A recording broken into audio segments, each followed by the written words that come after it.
Hello everyone. So we were having a marathon session for soil mechanics in which we are done with the first chapter. पहला chapter हमने complete कर लिया था. That is, in fact, two chapters we have completed. First जो introduction था वो complete कर लिया था और second हमने properties of soil complete कर लिया था और जो second chapter था considerable volume वाला chapter है. टाइम भी बहुत ज़्यादा लगता है उसको करने में but in marathon classes we have completed in sufficient time तो आपके रिवीजन के लिए सारा कंटेंट अवेलेबल है उसके अंदर सफिशिएंट प्रॉब्लम्स भी करी थी उसमें हमने एसएससी जेई की भी थी गेट की भी थी ईएससी की भी थी आगे बढ़ेंगे will proceed to the third and fourth chapter before starting the main discussion announcements भी हैं for GATE 23 and GATE 24 we are launching a new batch starting from 6th of March bilingual batch है topic which is starting is PERT CPM and structural analysis I'll be starting with the PERT CPM मैं ही start कर रहा हूँ PERT CPM से then जो price rise हो रही थी it is extended up till 7th of April इसके बाद 10% का प्राइस हाइक मिल रहा है तो it is the right time to go for the subscription then on your app study material is also available आपके ऐप के ऊपर स्टडी मटेरियल भी अवेलेबल है गेट और ईएससी के लिए it is for both plus and iconic learners plus के लिए भी आइकॉनिक के लिए भी है नोट अवेलेबल है ओनली फॉर एक्सेस सिर्फ एक्सेस करने के लिए है नोट्स इसके बाद for after some duration the hard copy of the notes will also be available then for your practice test topic wise test subject test mock test structure test full length test उनके solution और उनके analysis के लिए नया platform launch किया Unacademy live तो जो लोग भी अपनी प्रिपरेशन को इवेल्युएट करना चाहते हैं can go for Unacademy lite also then GATE and ESE iconic subscription में और भी फीचर्स ऐड हो गए हैं जैसे personalize coaching with 1-to-1 live mentorship online study material है प्रायोरिटी इन आस्क डाउट है लाइव डाउट सॉल्विंग सेशन है स्टडी बूस्टर सेशन है कम्युनिटी लर्निंग है ओपन हाउस विद एजुकेटर है और सारे बेनिफिट्स प्लस के तो हैं ही इसके अंदर then result of ESC and GATE was also being shared with you result भी शेयर किया हुआ है गेट और ईएससी का चलिए ये तो हमारा हो गया this is our basic discussion ये हमारी बेसिक डिस्कशन हो गई now will go for our main part हमने कर लिया था फर्स्ट चैप्टर सेकंड चैप्टर ये डिस्कशन पूरी हो चुकी है हमारी काफ़ी पार्ट हो गया मतलब फर्स्ट चैप्टर सेकंड चैप्टर तो कहाँ तक हो गया 170 पेजेस ह्यूज चलो इसके आगे बढ़ते हैं इसके आगे हम बढ़ते हैं क्लासिफिकेशन पे so next of the point of discussion you will get one problem from this आपको एक सवाल मिलेगा इसमें से ऑब्जेक्टिव्स में आती problem from this classification of soil chapter first point of reference classification क्यों की जाती है The classification of the soil is done in order to arrange the soil into different groups or categories on the basis of their engineering properties. Soil को classify किया जाता है उसको arrange करने के लिए अलग अलग ग्रुप में किसके behalf पे उसकी engineering properties के behalf पे कौन कौन सी प्रॉपर्टी है अभी आगे बता दूंगा पार्टिकल साइज है प्लास्टिसिटी है कंप्रेसिबिलिटी है तो बहुत सारी प्रॉपर्टीज हैं जो पीछे हमने देख रखी है उसी के behalf पे क्लासिफिकेशन की जाती है अब ये क्लासिफिकेशन करने के भी बहुत सारे तरीके होते हैं there are several methods available to classify the soil जैसे पहला उठाते हैं the first of the method available to classify the soil is particle size classification नाम में लिखा हुआ है ये क्लासिफिकेशन किस बिहाफ पे करते हैं पार्टिकल के साइज के बिहाफ पे करते हैं इसलिए नाम भी क्या पड़ गया particle size classification here soil is classified as clay silt sand gravel cobble boulder किस ब्याह पे कर रहे हो साइज के ब्याह पे जैसे क्ले पार्टिकल साइज 2 माइक्रोन से छोटा हो सिल्ट 2 से लेके 75 माइक्रोन के बीच में हो सैंड 75 से लेके 4.75 mm के बीच में हो ग्रेवल 4.75 से लेके 80 mm के बीच में हो पेबल 80 mm से लेके 300 mm के बीच में हो बोल्डर 300 mm से बड़ी हो क्लियर है इसको कॉबल भी बोल सकते हो it may be termed as cobble cobble भी बोला जा सकता है इसके बाद सिल्ट सैंड और ग्रेवल की फर्दर क्लासिफिकेशन भी है here silt sand and gravel is further being classified तो सिल्ट सैंड ग्रेवल की भी क्लासिफिकेशन देख सकते हो as fine medium and coarse अब फाइन मीडियम और कोर्स में क्लासिफिकेशन है तो फाइन सिल्ट 2 से लेके 10 माइक्रोन मीडियम 10 से लेके 20 माइक्रोन कोर सिल्ट 20 से लेके 75 micron fine sand medium sand core sand ये क्या क्लासिफिकेशन है फाइन सैंड 2 माइक्रोन से लेके 4.425 mm के बीच में देन मीडियम सैंड है हमारी 0.425 mm से लेके 2 mm के बीच में कोर सैंड है 2 mm से लेके 4.75 mm के बीच में क्लियर है चीज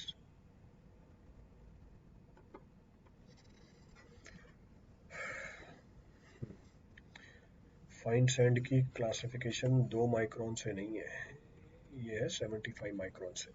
this classification is from 75 micron. 2 micron तो हमारी फाइन सैंड चल गई है, तो fine silt is from 2 to 10 micron, 10 75 micron, तो 75 माइक्रोन से 0.425 इसका मतलब 425 माइक्रोन भी बोल सकते हो। So it may be termed as और 425 माइक्रोन। तो ये क्लासिफिकेशन है, ठीक है, बाकी सारे तो सही लिखे हुए हैं। हाँ, ग्रेवल की बात कर रहे थे। फाइन ग्रेवल 4.75 mm से लेके 20 mm के बीच में, कोर्स ग्रेवल 20 mm से लेके 80 mm के बीच में। तो ये क्लासिफिकेशन किस बिहाफ पे चली? ये क्लासिफिकेशन साइज के बिहाफ पे चली। कई बार डायरेक्टली साइज दे देगा आपको, या अगर साइज नहीं भी देगा, प्रॉब्लम में कुछ डाटा ऐसा होगा जिसकी इंटरप्रिटेशन हमें साइज के बिहाफ पे करनी पड़ेगी। So certain data will be given to you, interpretation of which is to be done on the basis of the size of the particle. Next method of classification is textural chart classification. अब ये क्या होती है textural chart classification? In this method, classification of the soil is done on the basis of relative percentage of clay, silt and sand. इस method में हम classification करते हैं सॉइल की किस बिहाफ पे, कितनी परसेंटेज है क्ले की, सिल्ट की और सैंड की, और ये क्लासिफिकेशन की जाती है with the help of a textural chart. इसका मतलब अगर इस मेथड से उसको क्लासिफिकेशन करवानी है प्रॉब्लम के अंदर इन योर एग्जामिनेशन, उसको चार्ट देना पड़ेगा, जो रेयरली होता है, बट फिर भी I will give you some tips जिससे आप आइडेंटिफिकेशन कर पाओ। तो इस मेथड में हम क्ले, सिल्ट और सैंड के रिलेटिव परसेंटेज से सॉइल की क्लासिफिकेशन करते हैं, बट हमें क्या रीड करना पड़ता है? टेक्सचुरल चार्ट रीड करना पड़ता है। अब टेक्सचुरल चार्ट कैसा दिखता है, कैसे इसको रीड करते हैं, जरा चेक करो। ये हमारा टेक्सचुरल चार्ट है, दिस इज द टेक्सचुरल चार्ट। इसकी 3 एक्सिस है, इक्विलेटरल ट्रायंगल के फॉर्म में है। एक पे सैंड है, दूसरे पे हमारी सिल्ट है, तीसरे पे हमारी क्ले है। आपको ये परसेंटेजेस गिवन होंगी, this percentages will be given to you. जैसे एग्जांपल ले लेता हूँ मैं, सैंड की परसेंटेज है हमारी लेट अस सपोज 30%, क्ले की परसेंटेज है हमारी लेट अस सपोज 40%, सिल्ट की परसेंटेज है हमारी लेट अस सपोज अब हो जाएगी 30%। क्लियर? अब सारी एक्सेस उठाओ, सारी एक्सेस उठाओ और आपको क्लॉकवाइज डायरेक्शन में चलना है, ध्यान रखना इस चीज़ का। तो सैंड की एक्सेस उठाई, परसेंटेज कितनी है? 30%, सैंड की परसेंटेज 30%, तो सैंड की परसेंटेज 30%। अब क्लॉकवाइज डायरेक्शन में जो एक्सेस है, क्ले है, इसके पैरेलल आपने एक लाइन बनाई, इसके पैरेलल एक लाइन बनाई जो 30% को करस्पॉन्ड कर रही है, ये 30% को करस्पॉन्ड कर रही है। चलो आगे बढ़े। क्ले एक्सिस पे आ गए 40%, तो क्ले एक्सिस पे आ गए 40%, ये हमारी 40% है, 40%। इसके क्लॉकवाइज डायरेक्शन में कौन सी है? सिल्ट। अब सिल्ट एक्सिस के पैरेलल आपने लाइन बनाई करस्पॉन्डिंग टू 40%, ये रो सिल्ट एक्सिस के करस्पॉन्डिंग आपने लाइन बनाई करस्पॉन्डिंग टू 40%। फिर है हमारे पास सिल्ट, सिल्ट है 30%, सिल्ट एक्सिस पे 30% मार्क करी। इसके क्लॉकवाइज डायरेक्शन में कौन सी एक्सिस है? सैंड। इसके पैरेलल आपने एक लाइन बनाई corresponding to 30% and parallel to sand axis. अब ये तीनों लाइन जहां पर आके मिली, आपको एक पॉइंट मिल जाएगा। देखो मैंने कॉमन पॉइंट दिखा रखा है और एक कॉमन पॉइंट को मैंने हाईलाइट कर दिया। पहले तो सॉलिड लाइन से बनाया था, अब ये कॉमन पॉइंट मैंने हाईलाइट किया। So now common point is highlighted है। जिस भी रीजन में ये पॉइंट लाई करता है हमारी सॉइल उसी नाम से जानी जाएगी। तो ये पॉइंट लाई कर रहा है जिस रीजन में, किस रीजन में लाई कर रहा है? क्ले रीजन में लाई कर रहा है, तो मैं इसको क्या बोल दूंगा? क्ले बोल दूंगा। ये देखो, ये अगर सैंडी क्ले रीजन में लाई करता मैं सैंडी क्ले बोल देता, सैंडी क्ले लोम रीजन में लाई करता मैं सैंडी क्ले लोम बोल देता, लोम रीजन में लाई करता मैं इसको लोम बोल देता, सैंडी लोम रीजन में लाई करता मैं सैंडी लोम बोल देता, सिल्टी लोम में लाई करता मैं सिल्टी लोम बोल देता। तो ये किसी न किसी रीजन में हमारा पॉइंट लाई कर जाएगा, जिस रीजन में लाई कर जाएगा सॉइल उसी नाम से पहचानी जाएगी। इन जनरल बात करें, अगर किसी भी सॉइल की परसेंटेज 50% से ज़्यादा निकल के आए, वो सॉइल उसी नाम से जानी जाएगी। तो इसका भी ध्यान रखना। अगर 50% से ज़्यादा वैल्यू निकल के आ जाए किसी भी फ्रैक्शन की, सॉइल उसी नाम से जानी जाती है। तो ये भी एक क्लासिफिकेशन का तरीका है, पर इसके लिए टेक्सचुरल चार्ट गिवन होना चाहिए, जो जनरली नहीं गिवन होता। प्रॉब्लम है, इतना स्कोप नहीं होता कि एक सवाल के लिए इतना बड़ा चार्ट प्रोवाइड करें। आगे बढ़ते हैं, अगला तरीका क्लासिफिकेशन का। Next of the method available for classification is highway research board classification system. अब ये क्या होता है highway research board classification? Highway research board classification को public road administration classification system भी बोलते हैं। So it is also termed as public road administration classification system, PRA। Generally ये सिस्टम कहाँ यूज होती है? जनरली ये सिस्टम यूज होती है for classification of the soil to be used in payment construction. अगर मुझे पेमेंट की कंस्ट्रक्शन करनी है, सब बेस बनाना है, सब ग्रेड बनाना है, बेस कोर्स बनाना है, उसमें जो सॉइल आ रही है उसकी क्लासिफिकेशन के लिए हम मेथड को यूज करते हैं। इस मेथड में हमारी सॉइल 7 मेन ग्रुप में डिवाइडेड होती है। और which is further divided in several सब ग्रुप, उसको आगे हम सब ग्रुप में भी डिवाइड कर देते हैं। यहाँ पे हम सॉइल की प्रॉपर्टी को बताने के लिए एक पैरामीटर भी यूज करते हैं which is known age group index. Problem मिलेगा आपको इसके ऊपर। तो यहाँ पर सॉइल की प्रॉपर्टी को बताने के लिए एक पैरामीटर यूज किया जाता है जिसको टेक्निकली बोलते हैं ग्रुप इंडेक्स। अब ग्रुप इंडेक्स क्या बताता है? ग्रुप इंडेक्स हमें बताता है quality of the material to be use as payment construction. तो ग्रुप मटेरियल मुझे क्या बताएगा? क्वालिटी बताएगा सॉइल मटेरियल की जिसको आप यूज कर रहे हो पेमेंट कंस्ट्रक्शन में। जितनी ज्यादा वैल्यू होगी ग्रुप इंडेक्स की, उतनी ही पुअर क्वालिटी है आपके मटेरियल की जिसको आप पेमेंट कंस्ट्रक्शन में यूज कर रहे हो। मैं फिर से रिपीट कर रहा हूँ, जितनी ज्यादा वैल्यू होगी आपके ग्रुप इंडेक्स की, उतनी ही पुअर क्वालिटी है हमारे सॉइल मटेरियल की जिसको आप यूज कर रहे हो पेमेंट कंस्ट्रक्शन में। Group index is only use to place the soil in a particular group. आप ग्रुप इंडेक्स की मदद से क्या कर सकते हो? सॉइल को किसी भी पर्टिकुलर ग्रुप में प्लेस कर सकते हो, या अगर ग्रुप इंडेक्स पता है तो आप उस पर्टिकुलर ग्रुप से सॉइल को उठा सकते हो। तो बस यही काम करता है हमारा group index. This is the purpose of the group index. अभी ग्रुप इंडेक्स डिपेंडेंट किसके ऊपर होता है?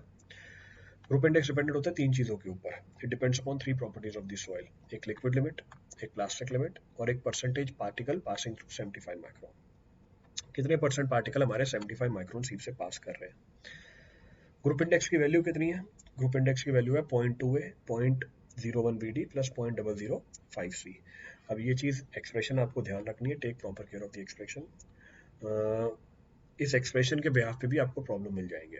On the basis of this expression you will find the problems. अब इसमें ए बी सी डी क्या है, इसको समझने की कोशिश करते हैं कि ग्रुप इंडेक्स में 0.2a, 0.01 bd प्लस 0.005 ac में ये ए बी सी डी क्या होते हैं। इसके लिए अगले पेज पे गए, देखो ए का मतलब है portion of the percentage passing through 75 micron सीव। आपने सॉइल का सैंपल लिया, इसकी सीविंग करी, जो 75 माइक्रोन सीव से पास करके पार्टिकल वो नोट कर लिए। जो पास करके वो नोट तो कर लिए, पर आपको रिपोर्ट क्या करना है?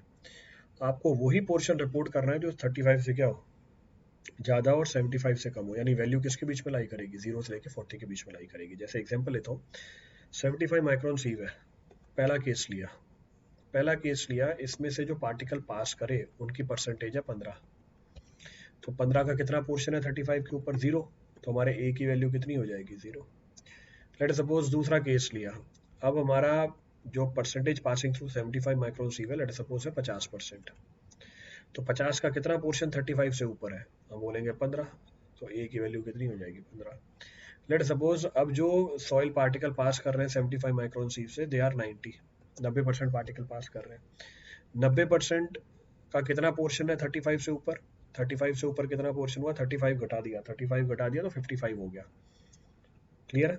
पर ये एक्सीड नहीं कर सकता 75 को, इट कैनॉट एक्सीड 75। एक्सीड कर रहा है 75 को। आपकी वैल्यू 0 से लेके 40 के बीच में होनी चाहिए। आप रिपोर्ट क्या करोगे इसकी वैल्यू? आप रिपोर्ट करोगे वैल्यू 40। 40 से ज़्यादा वैल्यू रिपोर्ट नहीं कर सकते। इसका मतलब आप बोलोगे portion of the percentage which is passing through 75 micron सीव should lie between 0 and 40। ये 0 से लेकर 40 के बीच में लाई करेगा, इससे कम नहीं हो सकता, ये इससे ज़्यादा नहीं हो सकता। It can not be less than this, it can not be more than this. Clear है चीज़? रिपीट करना है इसमें से कुछ भी?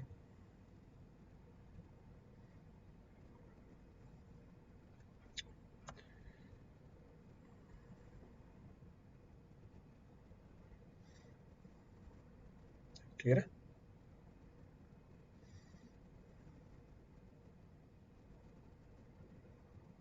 शैल वी कंटिन्यू?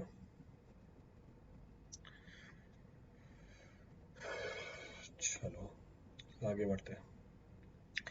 नेक्स्ट और सबसे इंपॉर्टेंट मेथड, नेक्स्ट और सबसे इंपॉर्टेंट मेथड जो क्लासिफिकेशन का है वो है इंडियन सॉइल क्लासिफिकेशन सिस्टम।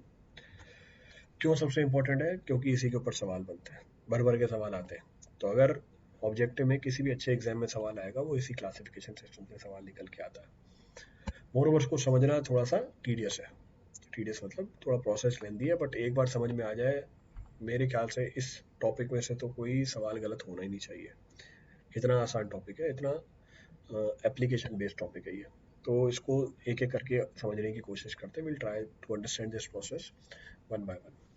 देखो, इस मेथड में हम सॉइल की क्लासिफिकेशन करते हैं तीन चीज़ों के बिहाफ पे। एक पार्टिकल साइज डिस्ट्रीब्यूशन, जो सबसे पहले वाला मेथड था, पार्टिकल साइज क्लासिफिकेशन। दूसरा on the basis of plasticity characteristics. अरे ये क्या हुआ?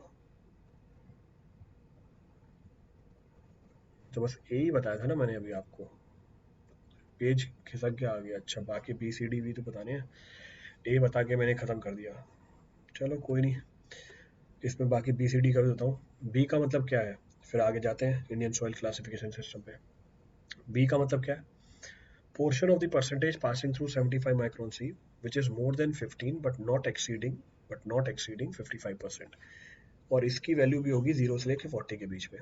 मैं डाटा ये ऊपर वाला ही रख रहा हूँ, I am keeping the data जो ऊपर ही पड़ा हुआ है। जरा इसके लिए बताना, पहले केस में 15% पार्टिकल पास कर रहे थे 75 माइक्रोन से, तो 15% का कितना पोर्शन 15 से ऊपर है, 0, तो बी 0 होगा।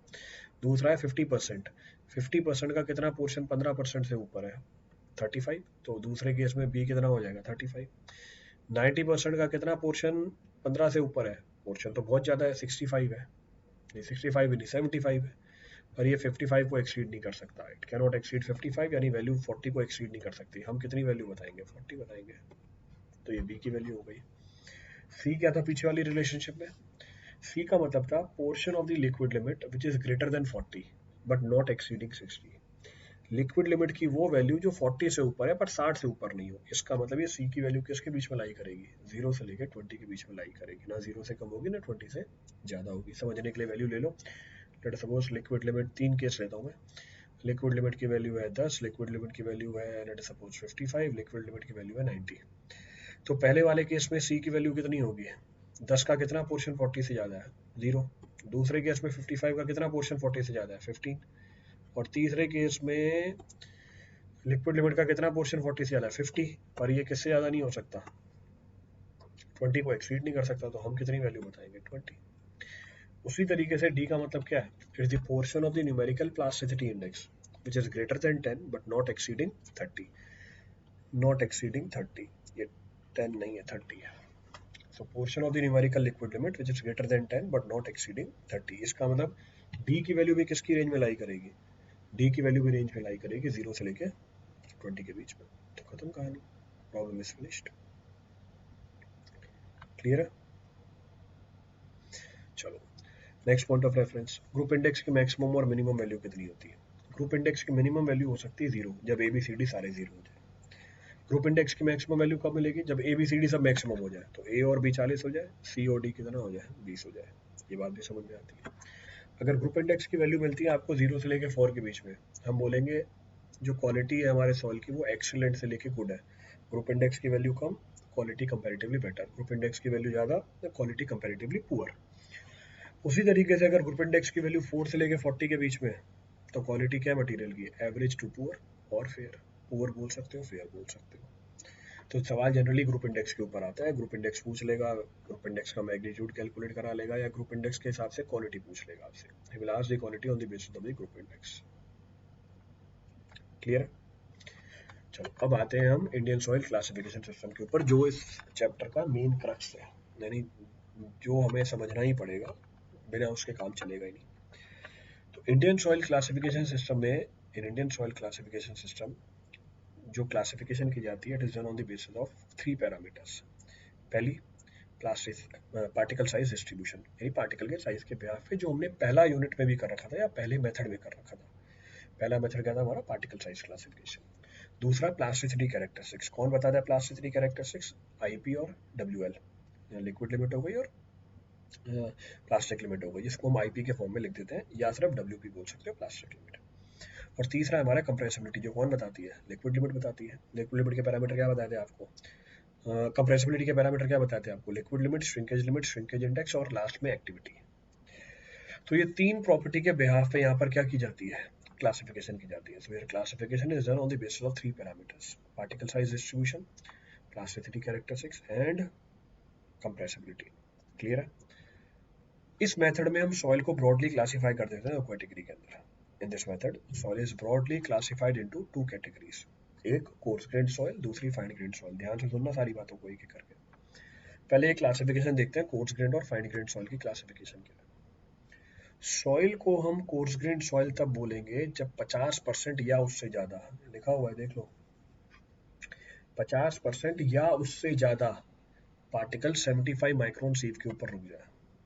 अगर सॉइल में से 50% या उससे ज़्यादा पार्टिकल 75 माइक्रोन सीव के ऊपर रुक जाते हैं, हम सॉइल को क्या बोल देंगे, कोर्स ग्रेन सॉइल। पर अगर 50% से ज़्यादा हो, ध्यान रखना यहाँ पे 50% नहीं है, 50% से ज़्यादा ही है सिर्फ। तो अगर 50% से ज़्यादा सॉइल फ्रैक्शन 75 माइक्रोन से छोटे हैं, तभी सॉइल क्या कहलाएगी? फाइन ग्रेन्ड सॉइल कहलाएगी। तो कोर्स ग्रेन्ड सॉइल तभी कहलाती है when 50% और more soil fraction are greater than 75 micron. Fine grained soil कब कहलाती है? जब more than 50% of the soil fraction are smaller than 75 micron. Clear है? तो पहले तो क्लासिफाई कर लिया कोर्स ग्रेन्ड है या फाइन ग्रेन्ड है सॉइल। चलो let suppose course grand soil निकल के आ गई। कोर्स ग्रेन्ड सॉइल आगे दो पार्ट में और क्लासिफाइड है, ग्रेवल एंड सैंड। अब ये कैसे पता करोगे ग्रेवल या सैंड? फिर से ध्यान से सुनना। इफ 50% और मोर, अगर 50% या उससे ज्यादा कोर्स फ्रैक्शन क्या था? जो 75 माइक्रोन के ऊपर रुक गया था। इस बात को समझने के लिए एग्जांपल लेते हैं। 75 माइक्रोन लिया, ये मेरा 1000 ग्राम सॉइल का सैंपल है, इसको पास कराया 400 ग्राम पास हो गया, 600 ग्राम रुक गया। तो कोर्स फ्रैक्शन कितना है? ये 600 ग्राम है। कोर्स फ्रैक्शन वो फ्रैक्शन होता है जिसकी साइज 75 माइक्रोन से ज्यादा है। तो अगर 50% या उससे ज्यादा कोर्स ग्रेड फ्रैक्शन 4.75 mm सीव के ऊपर रुक गया, तो सॉइल कहलाएगी ग्रेवल, यानी कोर्स ग्रेड सॉइल कहलाएगी ग्रेवल। पर अगर 50% से ज्यादा पास हो गया किसमें से? 4.75 mm सीव में से, तो ये क्या कहलाएगी? ये कहलाएगी हमारी सैंड। तो पहले तो कोर्स और फाइन आइडेंटिफाई कर लो। लेट्स सपोज कोर्स निकल के आ जाती है। अगर कोर्स निकल के आ जाती है, फिर ग्रेवल और सैंड को आइडेंटिफाई कर दिया, तो ग्रेवल सैंड की आइडेंटिफिकेशन हो गई। आगे बढ़ते हैं। अब यहाँ पर जो ग्रेवल और सैंड है, इसको भी आगे हमने और क्लासिफाई कर रखा है on the basis of percentage finance. ये रहा लास्ट वाला पॉइंट।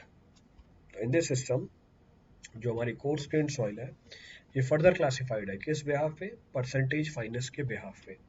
अब परसेंटेज फाइनेस का मतलब क्या है?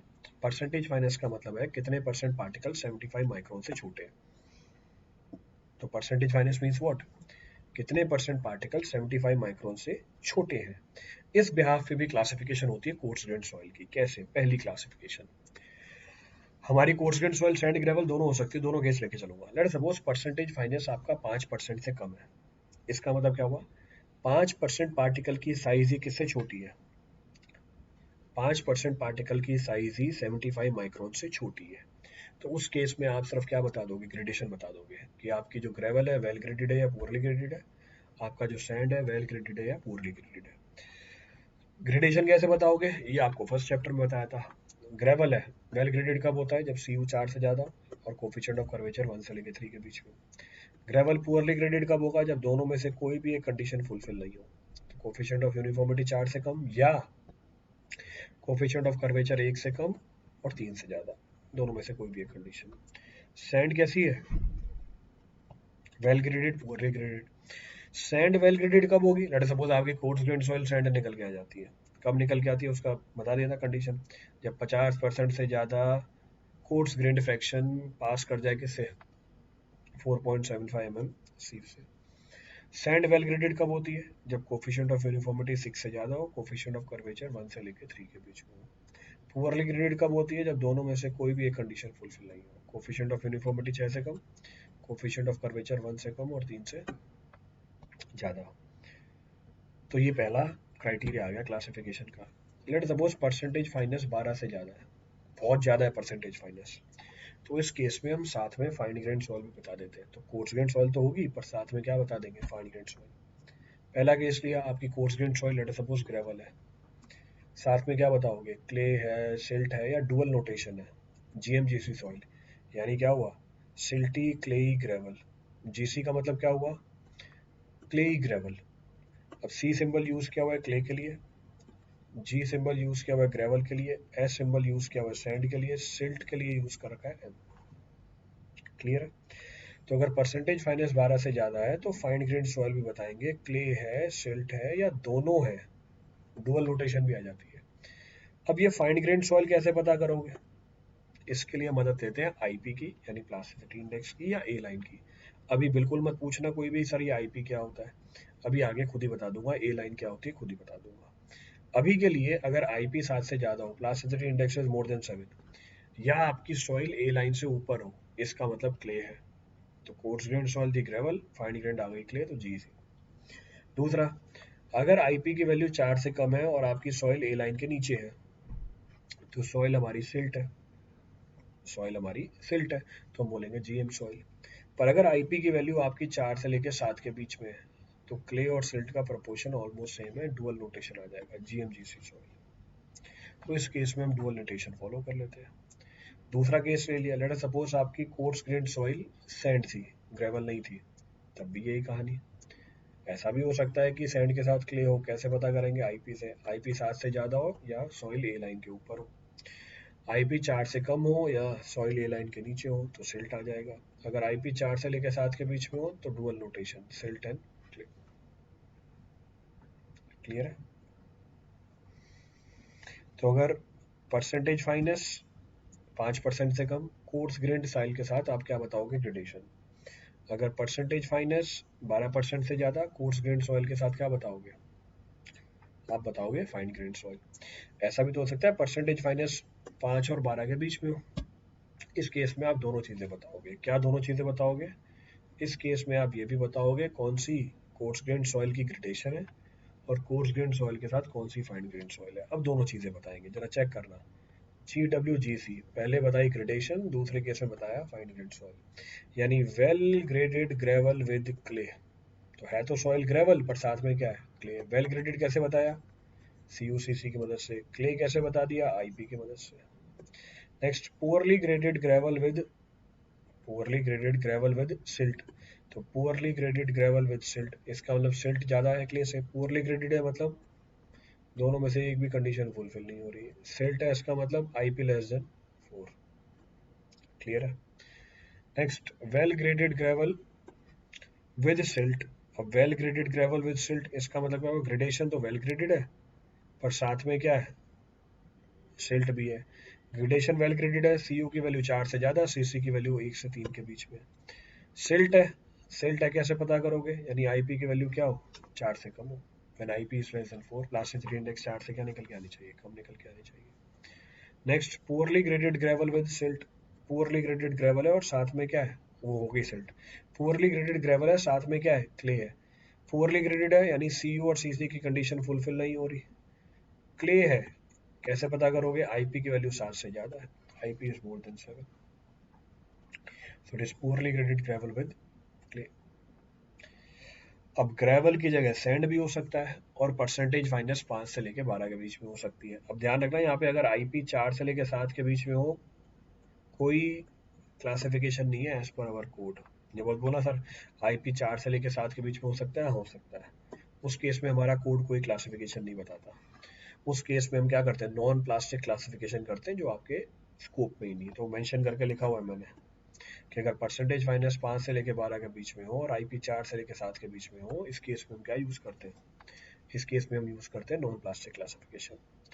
दूसरा, अगर आपकी कोर्स ग्रेन सॉइल सैंड है और परसेंटेज फाइनेंस 5 से लेकर 12 के बीच में आ गए, अब डुअल नोटेशन। ग्रेडेशन भी बताओगे, साथ में फाइन ग्रेन सॉइल बताओगे। ग्रेडेशन बताओगे, फाइन ग्रेन सॉइल बताओगे। ग्रेडेशन बताओगे, फाइन ग्रेन सॉइल बताओगे। ग्रेडेशन बताओगे, फाइन ग्रेन सॉइल बताओगे। ग्रेडेशन में वेल और पुअर दोनों हो सकता है, तो वेल और पुअर दोनों हो सकता है। और फाइन ग्रेन सॉइल में क्ले और सिल्ट दोनों हो सकती है, क्ले और सिल्ट दोनों हो सकती है। तो दोनों चीज़ें चल रही हैं।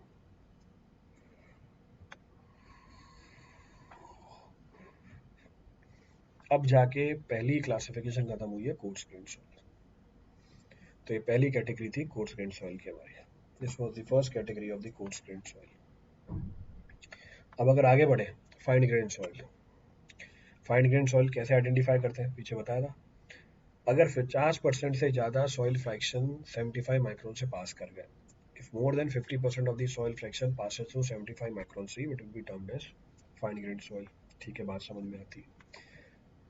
फाइन ग्रेन सॉइल को आगे और क्लासिफाई कर रखा है हमने क्ले, सिल्ट और ऑर्गेनिक सॉइल के अंदर। और ये क्ले, सिल्ट और ऑर्गेनिक सॉइल में कैसे डिफरेंशिएट करते हैं वो भी बताऊंगा। पर ये क्ले, सिल्ट और ऑर्गेनिक सॉइल फर्दर क्लासिफाइड है on the basis of compressibility. पीछे बताया था आपको। As highly compressible soil H use कर लोगे, intermediate compressible soil I use कर लोगे, low compressible soil L use कर लोगे। अगर लिक्विड लिमिट 50 से ज़्यादा है, हाईली कंप्रेसिबल सॉइल। अगर लिक्विड लिमिट 50 से 35 के बीच में है तो इसका मतलब intermediate compressible soil. Liquid limit 35 से कम है, इसका मतलब लो कंप्रेसिबल सॉइल। एग्जाम्पल दे देता हूँ। CH, इसका मतलब हाईली कंप्रेसिबल क्ले। CI, इसका मतलब इंटरमीडिएट कंप्रेसिबल क्ले। Cl इसका मतलब low compressible clay. Next MH highly compressible silt, Mi intermediate compressible silt, Ml low compressible silt, OH highly compressible organic soil, OI intermediate compressible organic soil, OL low compressible organic soil. तो clay silt organic soil को आगे और classify कर दिया on the basis of compressibility. अब सवाल यह है कि आप क्ले सिल्ट और ऑर्गेनिक सॉइल को अलग अलग कैसे करोगे। In order to separate the inorganic clay and organic soil, तो इनऑर्गेनिक क्ले सिल्ट और ऑर्गेनिक सॉइल को सेपरेट करने के लिए हम एक लाइन की मदद लेते हैं जिसको बोलते हैं ए लाइन। किसने डिफाइन करी थी? ए कैसेग्रेंडे ने। ए कैसेग्रेंडे ने एक लाइन डिफाइन करी, ए लाइन, जो रिलेशनशिप होती है किसके बीच में? जो रिलेशनशिप होती है हमारी प्लास्टिसिटी इंडेक्स के बीच में और लिक्विड लिमिट के बीच में। It the relationship between plasticity index and liquid limit of the soil. A line के ऊपर अगर सॉइल एग्जिस्ट करती है तो हम उसको बोल देंगे क्ले। अगर ए लाइन के नीचे सॉइल एग्जिस्ट करती है उसको बोल देंगे सिल्ट या ऑर्गेनिक सॉइल। क्लियर चीज? अब कैसे आइडेंटिफाई करते हैं? How to identify this? बिल्कुल सही बात है, इसको आइडेंटिफाई करने के लिए मुझे इक्वेशन पता होनी चाहिए। In order to identify this I should know the equation. अब क्या होती है इक्वेशन वो भी आगे देखेंगे, दैट विल सी। क्लियर है पूरी कहानी? चले आगे, पहले तो नोट कर लो फटाफट।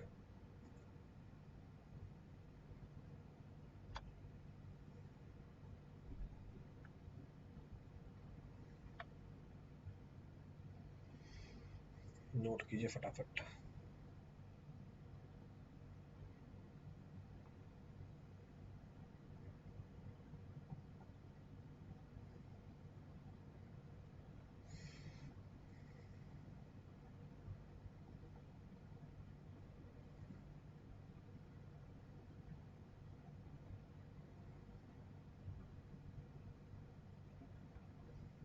चलो हो गया, आगे बढ़ते हैं। देखिए equation of A line, equation of A line is equal to, that is IP is equal to 0.73 liquid limit minus 20। ये इक्वेशन है ए लाइन की। हमारा प्लास्टिसिटी चार्ट किसके बीच में है, या ए लाइन किसकी रिलेशनशिप है? प्लास्टिसिटी इंडेक्स की रिलेशनशिप है और लिक्विड लिमिट की रिलेशनशिप है। इसको किस पे प्लॉट करते हैं? प्लास्टिसिटी चार्ट पे प्लॉट करते हैं, जो भी आगे आएगा। तो ये हमारी इक्वेशन आ गई ए लाइन की। अब एक और जानकारी यहाँ पे मैं आपको दे सकता हूँ, क्या? We have one more line which shows the relationship between plasticity index and liquid limit termed as U line. U का मतलब है यहाँ पे अपर लिमिट। इसकी इक्वेशन क्या है? इसकी इक्वेशन है IP is equal to 0.9 liquid limit minus 8। Upper limit क्या बताती है? अगर कोई सॉइल U लाइन के ऊपर है, यानी अगर किसी सॉइल के लिए IP की वैल्यू U लाइन के ऊपर आ गई तो इसका मतलब वो सॉइल एग्जिस्ट ही नहीं करेगी। कहने का मतलब है no soil exist above U line. अब बोलने से, इक्वेशन लिखने से ये बातें समझ में नहीं आती, इसलिए हमें क्या देखना पड़ता है? प्लास्टिसिटी चार्ट को देखना पड़ता है। देखो भैया प्लास्टिसिटी चार्ट, ये आपके सामने प्लास्टिसिटी चार्ट है। प्लास्टिसिटी चार्ट हमें रिलेशनशिप बताता है किसकी? रिलेशनशिप बताता है प्लास्टिसिटी इंडेक्स की और लिक्विड लिमिट की। दिख रही है रिलेशनशिप? हमने ए लाइन बनाई, ये हमारी ए लाइन है। ए लाइन रिलेशनशिप है किसके बीच में? IP is equal to 0.73 liquid limit minus 20। तो रिलेशनशिप है IP और लिक्विड लिमिट के बीच में। अगर मैं लिक्विड लिमिट की वैल्यू 20 पुट कर दूं, IP 0, तो ये रहा। लिक्विड लिमिट की वैल्यू 20 पुट कर दूं, IP 0, तो इसका मतलब ए लाइन कहाँ से स्टार्ट होती है? Liquid limit equals to 20। अगर लिक्विड लिमिट इससे कम हुआ तो ये वैल्यू क्या हो जाएगी? नेगेटिव हो जाएगी, IP विल बिकम नेगेटिव, वो डिफाइंड ही नहीं होता। उसी तरीके से जो यू लाइन है वो कहाँ से स्टार्ट होती है? Liquid limit equals to 8।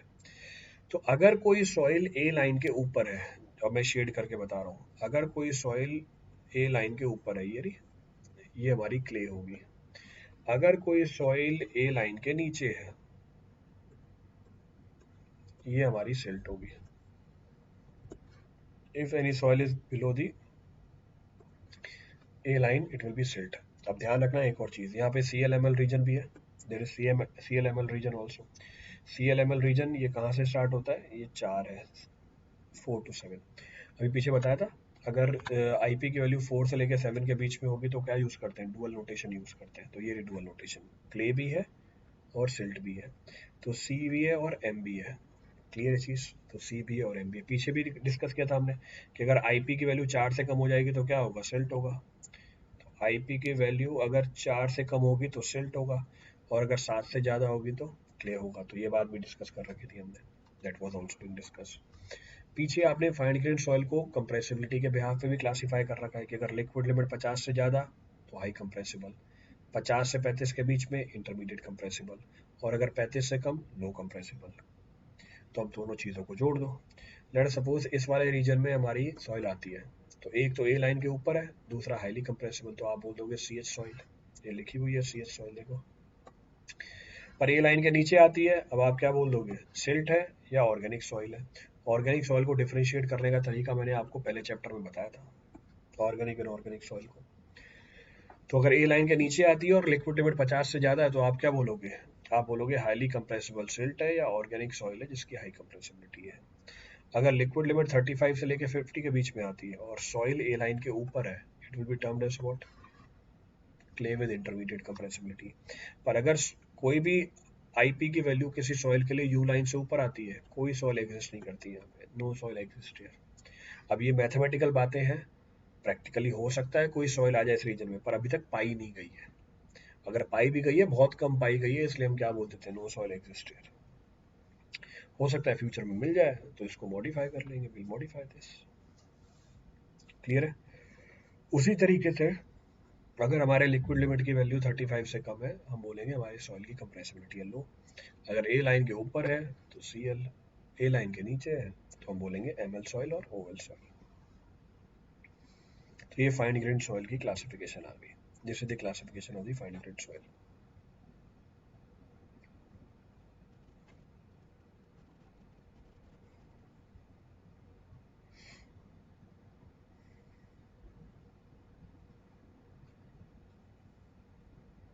Clear है।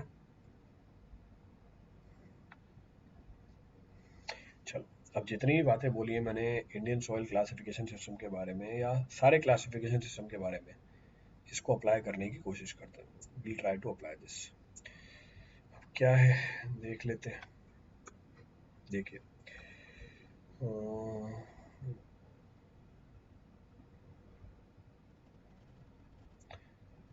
the suitability number of a backfill for D50, D20 and D10 will be nearly equal to। ठीक है, तो सवाल पूछ रहा है किसके बारे में, सवाल पूछ रहा है आपसे सूटेबिलिटी नंबर के बारे में। तो सूटेबिलिटी नंबर, अब इसकी मैंने आपको थ्योरी तो बताई नहीं है, theory I have not discussed, बस स्टिल क्योंकि प्रॉब्लम आई हुई है यहीं पे हम डिस्कस कर सकते हैं। ये जो सूटेबिलिटी नंबर है ये ब्राउन ने डिफाइन किया था, ये जो सूटेबिलिटी नंबर है, इंजीनियर था ब्राउन, उसने डिफाइन किया था। It is defined as quantity called the suitability number for rating of the backfill. ये बैकफिल की रेटिंग के लिए यूज होता है, तो ये ऐसा नंबर जो बैकफिल की रेटिंग के लिए यूज करते हैं। दूसरा, ये जो D50 है, D20 है, D10 है, इसका मतलब पता है हमें, size in mm such that 50% of the particles are finer than this size, size in mm such that 20% of the particles are finer than this size, D10 size in mm such that 10% of the particles are finer than this size। Suitability number की value कितनी होती है, suitability number is equal to 1.7 square root of 3/D50 का whole square plus 1/D20 का whole square plus 1/D10 का whole square. तो 1.7 square root of 3D50, तो 3/1 का होल स्क्वायर, देन D20 1/0.5 का होल स्क्वायर प्लस 1/D10 0.08 का whole square.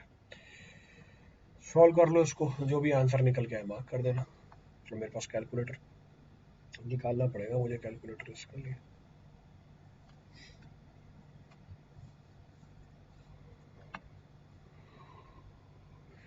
Three 5/10, ये तो हो गया 2, तो 5 2 का होल स्क्वायर 4 7 7 हो गया, ये ऊपर गया 100 8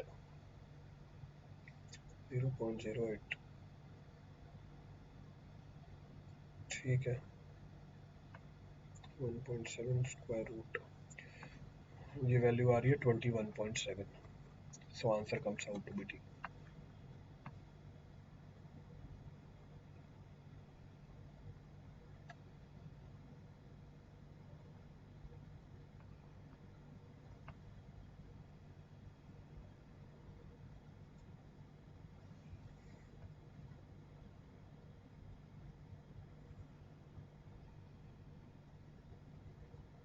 क्लियर है पूरी कहानी?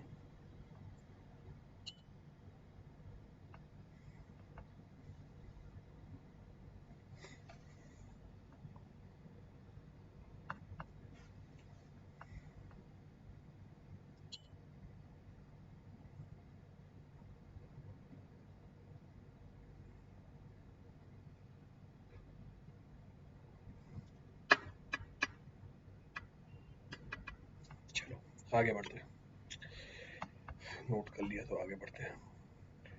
The standard plasticity chart by Casagrande to classify fine grained soil is shown in the figure. ठीक है भैया, फिगर में दिखा रखा है. The area P marked, ये देखो P मार्क कर रखा है. एक तो ए लाइन के नीचे है, दूसरा 50% से ज़्यादा है. तो मेरी क्या है ये, एम एच या O H. Inorganic clay of high plasticity. Inorganic clay of high plasticity. So inorganic clay of high plasticity नहीं है. Organic clay and highly plastic organic silt. Organic clay and highly plastic organic silt. Organic and inorganic silt and silty clay.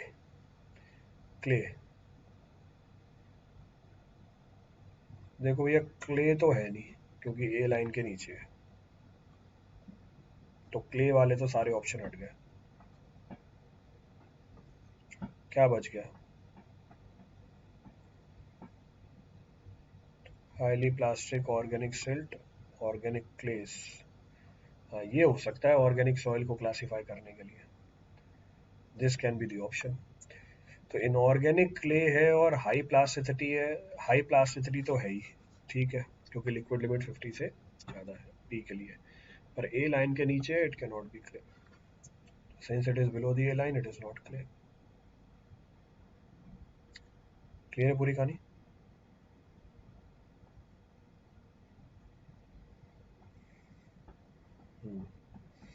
P अगर ए line के ऊपर होता तो क्या होता? P अगर ए लाइन के ऊपर होता तो हम बोल देते ये किस में आ गया, हाईली प्लास्टिक क्ले रीजन के अंदर आ गया. It is an highly plastic clay region. और अभी तो वो क्ले रीजन के अंदर है ही नहीं, अभी तो वो सिल्ट है और ऑर्गेनिक सॉइल है. तो ऑर्गेनिक क्ले बोल सकते हो, हाईली प्लास्टिक ऑर्गेनिक सिल्ट बोल सकते हो. तो हाईली प्लास्टिक ऑर्गेनिक सिल्ट बोली जा सकती है. ठीक है, this is the correct answer. Next, a fine grained soil is found to be plastic in water, found to be plastic water content range of 26 to 48%. अच्छा, प्लास्टिसिटी इंडेक्स दे रखा है, तो इसका मतलब ये दे रखी है आपको प्लास्टिक लिमिट, ये दे रखी है लिक्विड लिमिट. तो इस रेंज में प्लास्टिक पाई जाती है सॉइल. ठीक है, मतलब बताने का तरीका चेंज कर दिया इसने. बढ़िया बात है, बताने का तरीका चेंज कर दिया. तो as per Indian soil standard classification system the soil is classified as. अच्छा, तो बोल रहा है इंडियन स्टैंडर्ड क्लासिफिकेशन सिस्टम से बताओ सॉइल कैसे क्लासिफाइड है. ठीक है, तो क्या क्या जानकारी दी इसने? इसने आपको जानकारी दी WP और WL की. IP हम निकाल लेंगे. WL माइनस WP, 48 माइनस 26, तो ये वैल्यू आ गई 22. ठीक है, हमारे सॉइल की IP है 22. अब ए लाइन के ऊपर IP निकाले, 0.73 लिक्विड लिमिट माइनस 20. तो 0.73 लिक्विड लिमिट है 48 माइनस 20, तो 28 हो गया. तो IP की वैल्यू कितनी आ गई? IP की वैल्यू आ रही है 20.4, और ये वैल्यू है किससे, 22 से. इसका मतलब हमारी सॉइल ए लाइन के ऊपर है. सॉइल ए लाइन के ऊपर है यानी तो हो गई क्ले. तो ये तो हो गई क्ले.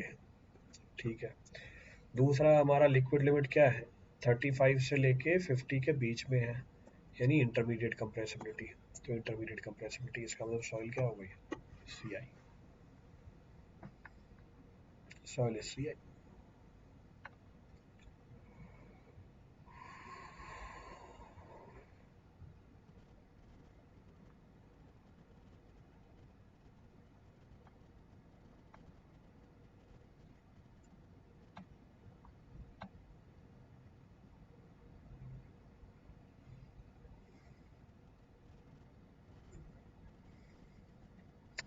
क्लियर है सवाल?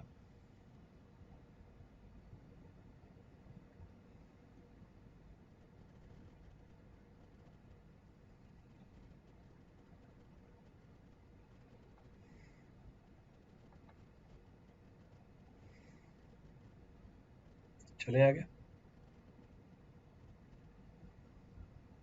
चलो देखिए,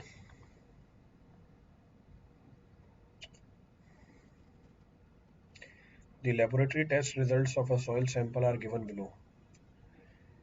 ठीक है, लेबोरेटरी टेस्ट रिजल्ट दे रखे हैं, परसेंटेज फाइनल दे रखी है 75 माइक्रोन से 4.25 नहीं होता है, 4.75 होता है।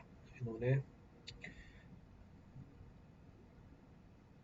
4.25 डाला हुआ है, 4.75 mm। ठीक है, लिक्विड लिमिट दे रखी है, प्लास्टिक लिमिट दे रखी है। तो liquid limit and plastic limit is also given to you. Soil की क्लासिफिकेशन पूछी हुई है। चलिए, सबसे पहली चीज़ 75 माइक्रोन सीव उठाते हैं। 75 माइक्रोन सीव से छोटे कितने हैं? 30% है। बड़े कितने हैं? 70% हो गए। तो 50% या उससे ज़्यादा पार्टिकल 75 माइक्रोन सीव के ऊपर रुक जाए, सॉइल क्या होती है हमारी? Course grand. तो यहाँ से कंक्लूजन निकाला, सॉइल हमारी है कोर्स ग्रेन्ड। और कोर्स ग्रेन्ड फ्रैक्शन कितना है? 70%। ठीक है, अब इसके बाद हमारी सीव है 4.75 mm। इससे फाइनल कितने? 60% है। इससे फाइनल है 60%, तो 30% तो यही है, यानी इस रेंज में कितने हैं? इस रेंज में भी 30% है, और इससे ऊपर कितने होगा? 40%। ये बात भी समझ में आती है, that can also be understood. चलो आगे देखते हैं। आगे क्या देखते हैं? आगे हम ये देख सकते हैं, अगर कोर्स ग्रेन्ड फ्रैक्शन का 50% या उससे ज़्यादा, कोर्स ग्रेन्ड फ्रैक्शन का 50%, कोर्स ग्रेन्ड फ्रैक्शन का 50% है हमारा 35%। अगर 35% या उससे ज़्यादा 4.75 mm सीव के ऊपर रुक गया 40% है, तो हमारी कोर्स ग्रेन्ड सॉइल क्या कहलाएगी? ग्रेवल कहलाएगी।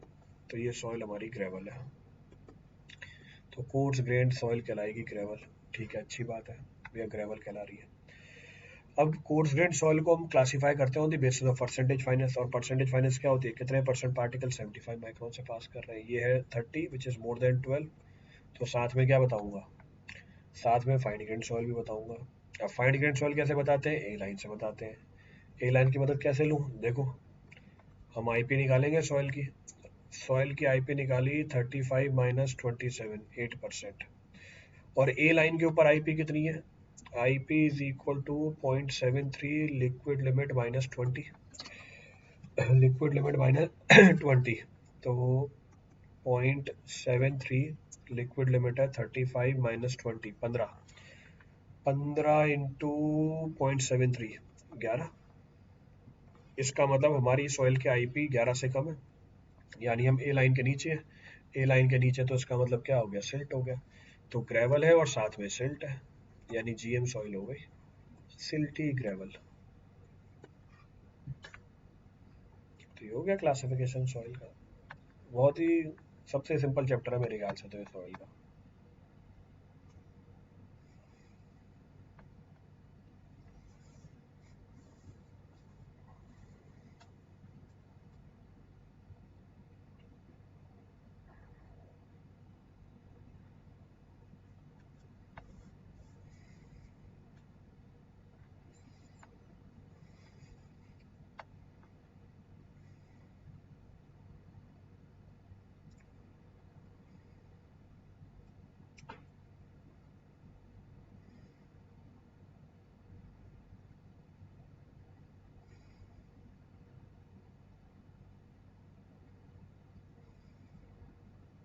चलिए आगे।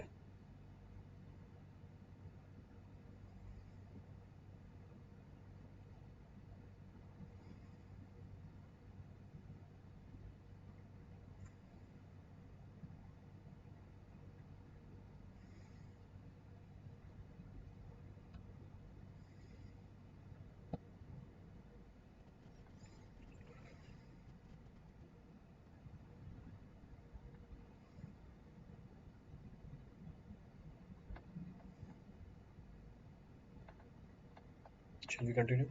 चलो देखिए भैया,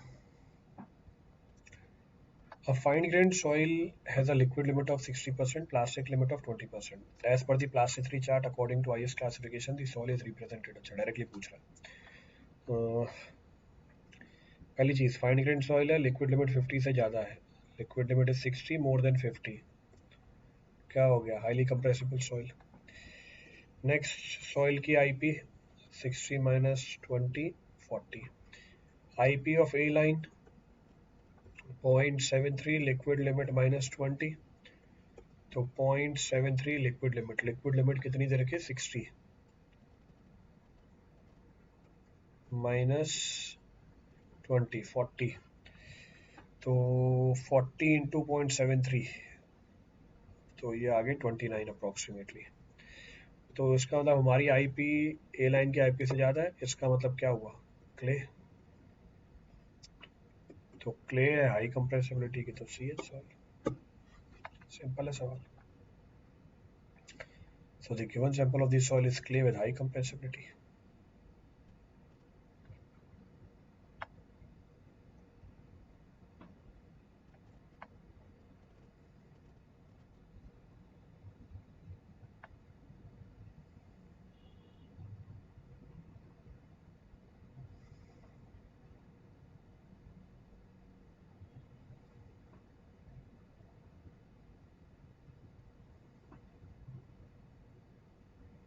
चले चलो, which of the following expression represents the correct value of coefficient of curvature, d30 का whole square by d60 into d10, a। Next, the coefficient of gradation and coefficient of uniformity of a given sample of soil is 1 and 4, ये तो पहले ही बता दिया था। अच्छा ये पहले आया था सवाल, बट हाँ बता दिया था ये, this we have discussed directly. So the ratio of effective size of the particle to which 30% of the particle passes, coefficient of gradation दे रखा है, कोफिशिएंट ऑफ यूनिफॉर्मिटी दे रखा है।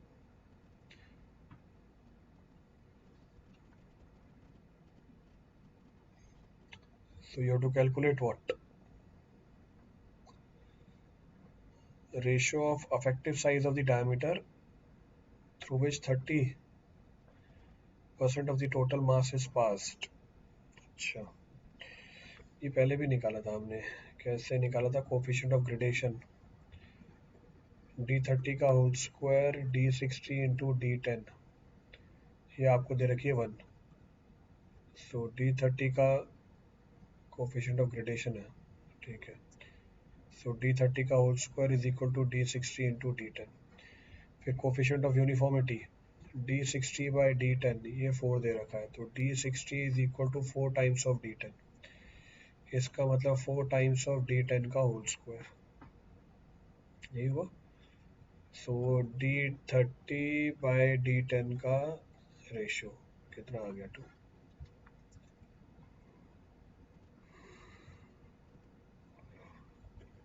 और d10 बाई d30 का रेशियो 0.5। अब जो इसमें स्टेटमेंट दी हुई है ना, उससे तो ये समझ में आ रहा है मेरे को कि रेशियो निकालना है आपको d10 बाई d30 का, पर कोई ऑप्शन ही नहीं है वहाँ पे, नन ऑफ द ऑप्शन है इसके बाद। तो बोला the ratio of the effective size, effective size तो d10 होती है, to the diameter through which, effective size to the diameter through which 30% of the total mass pass is d30, तो answer 0.5 होना चाहिए, इसमें से कोई भी आंसर नहीं है,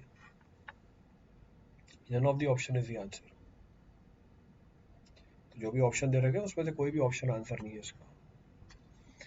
तो ये हो गया आपका, this is your classification of the soil, simple सा चैप्टर था। अगले चैप्टर में पढ़ते हैं soil structure.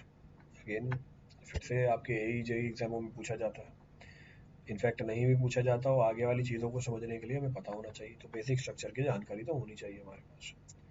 We know the information about the basic structure, clear है। चलें आगे, शैल वी कंटिन्यू।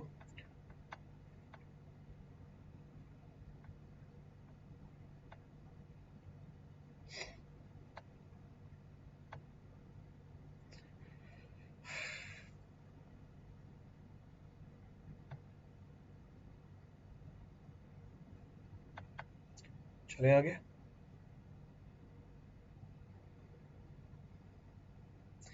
चलिए देखिए अब क्या है सॉइल स्ट्रक्चर। तो कोशिश करते हैं सॉइल स्ट्रक्चर तो कंप्लीट हो जाए हमारा। The arrangement of the soil particle in the soil mass is termed as soil structure. Repeat करते हैं। The arrangement of the soil particles in the soil mass is termed as soil structure. किस तरीके से हमारे soil particle soil मास के अंदर arrange होते हैं इसको हम सॉइल स्ट्रक्चर का नाम दे देते हैं। This is technically termed as soil structure. Basically हमारे पास तीन चार तरह के सॉइल स्ट्रक्चर होते हैं। जैसे पहला आ गया कोर्स ग्रेन स्ट्रक्चर या सिंगल ग्रेन स्ट्रक्चर। अब ये क्या होता है कोर्स ग्रेन स्ट्रक्चर या single grain structure? Coarse grain structure it is the type of structure जो तब बनता है जब पार्टिकल साइज क्या हो 0.02 mm से ज़्यादा हो जाए। So the particle size is more then 0.02 mm। जैसे कोर्स सिल्ट हो गई, जैसे सैंड हो गई, ग्रेवल हो गई। तो कोर्स सिल्ट, सैंड और ग्रेवल में आपको ये साइजें मिल जाएंगी। क्लियर है? नेक्स्ट पॉइंट ऑफ रेफरेंस, जब ये स्ट्रक्चर बनता है इसकी फॉर्मेशन में gravitational force important role play करता है। इसकी फॉर्मेशन में gravitational role important role play करता है। हाउएवर ग्रेविटेशनल फोर्स के अलावा सरफेस इलेक्ट्रिकल फोर्सेस भी होते हैं।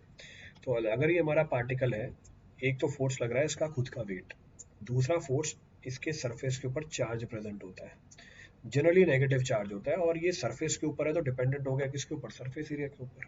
It depends upon surface area. Particle size बड़ा तो स्पेसिफिक सरफेस एरिया कम, पार्टिकल साइज छोटा तो स्पेसिफिक सरफेस एरिया ज़्यादा। तो जनरली नेगेटिव चार्ज होता है, कुछ पॉजिटिव चार्ज भी प्रेजेंट होते हैं। अब क्योंकि कोर्स ग्रेन स्ट्रक्चर की बात कर रहे हैं, पार्टिकल साइज बड़ा, स्पेसिफिक सरफेस एरिया कम, तो सरफेस इलेक्ट्रिकल चार्जेस इनसिग्निफिकेंट। यानी इस स्ट्रक्चर की फॉर्मेशन में सबसे इंपॉर्टेंट रोल क्या प्ले करती है? Gravitational force. तो ये पार्टिकल जब सेटल हो रहे होते हैं अपने वेट की वजह से सेटल कर रहे होते हैं और आपस में कांटेक्ट में निकल के आ जाते हैं, leading to the formation of coarse grain structure, जिसका डायग्राम आपके सामने बना हुआ है। क्लियर है पूरी कहानी?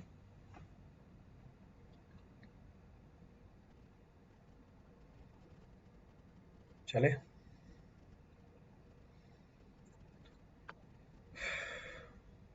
कंटिन्यू। तो first type of structure is termed as coarse grain structure.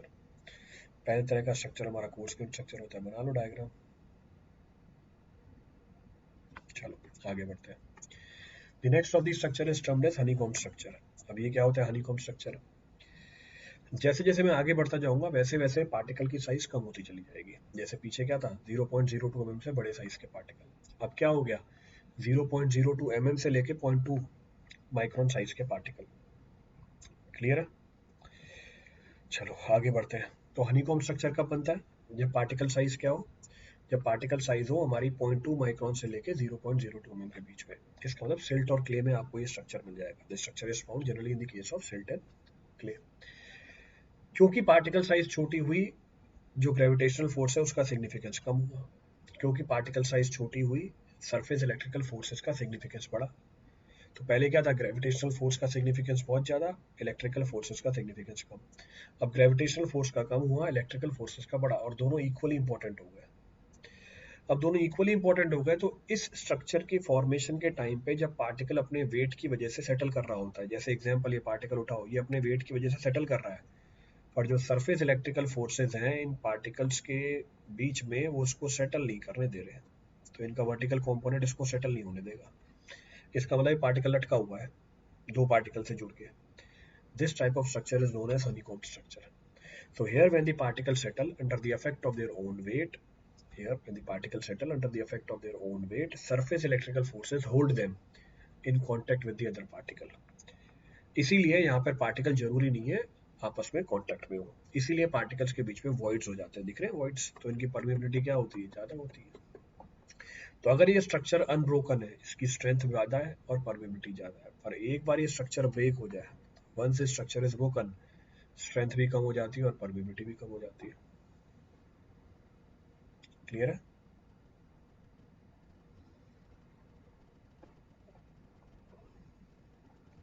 चले चलिए कंटिन्यू। चलो next structure, next of the structure is flocculent and disperse structure. अब ये फ्लोकुलेंट और डिस्पर्स स्ट्रक्चर क्या है?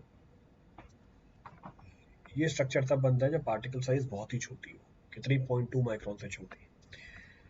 पार्टिकल साइज 0.2 माइक्रोन से छोटी गई, इसका मतलब अब ग्रेविटेशनल फोर्सेज होगा इनसिग्निफिकेंट।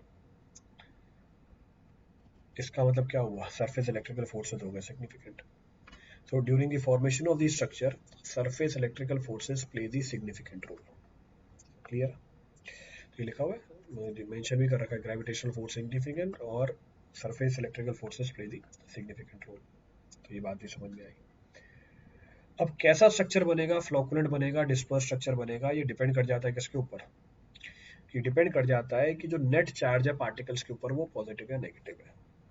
तो हमें पता है जो फाइन ग्रेन पार्टिकल्स होते हैं क्ले, ये फ्लेकी नेचर के होते हैं, इनके ऊपर चार्ज प्रेजेंट होता है, द कैरी ऑफ चार्ज, वो लिखा हुआ है जनरली पॉजिटिव होता है एजिस पे, नेगेटिव होता है सेंटर पे। तो depending upon the net charge over these particles, flocculent और डिस्पर्स स्ट्रक्चर इज फॉर्म्ड। अब इसकी एनालिसिस कर लेते हैं। पहला, if the net charge or net force during deposition between the particle is attractive, तो अगर नेट फोर्स अट्रैक्टिव हो जाए, पार्टिकल्स कैसे अलाइन कर लेते हैं आपस में, पार्टिकल्स अलाइन कर लेते हैं एज हेड टू हेड और हेड टू फेस ओरिएंटेशन। अब जरा चेक करके देखो, ये क्या है, इसकी हेड है, ये इसकी फेस है, तो हेड टू फेस ओरिएंटेशन। जरा ये हेड है और ये भी हेड है, हेड टू हेड ओरिएंटेशन है, हेड है और फेस है, हेड टू फेस ओरिएंटेशन। तो अगर नेट फोर्स पार्टिकल के बीच में अट्रैक्टिव निकल के आ जाए सेटलमेंट के टाइम पे, so the net force during settlement comes out to be attractive, it leads to the formation of flocculent structure।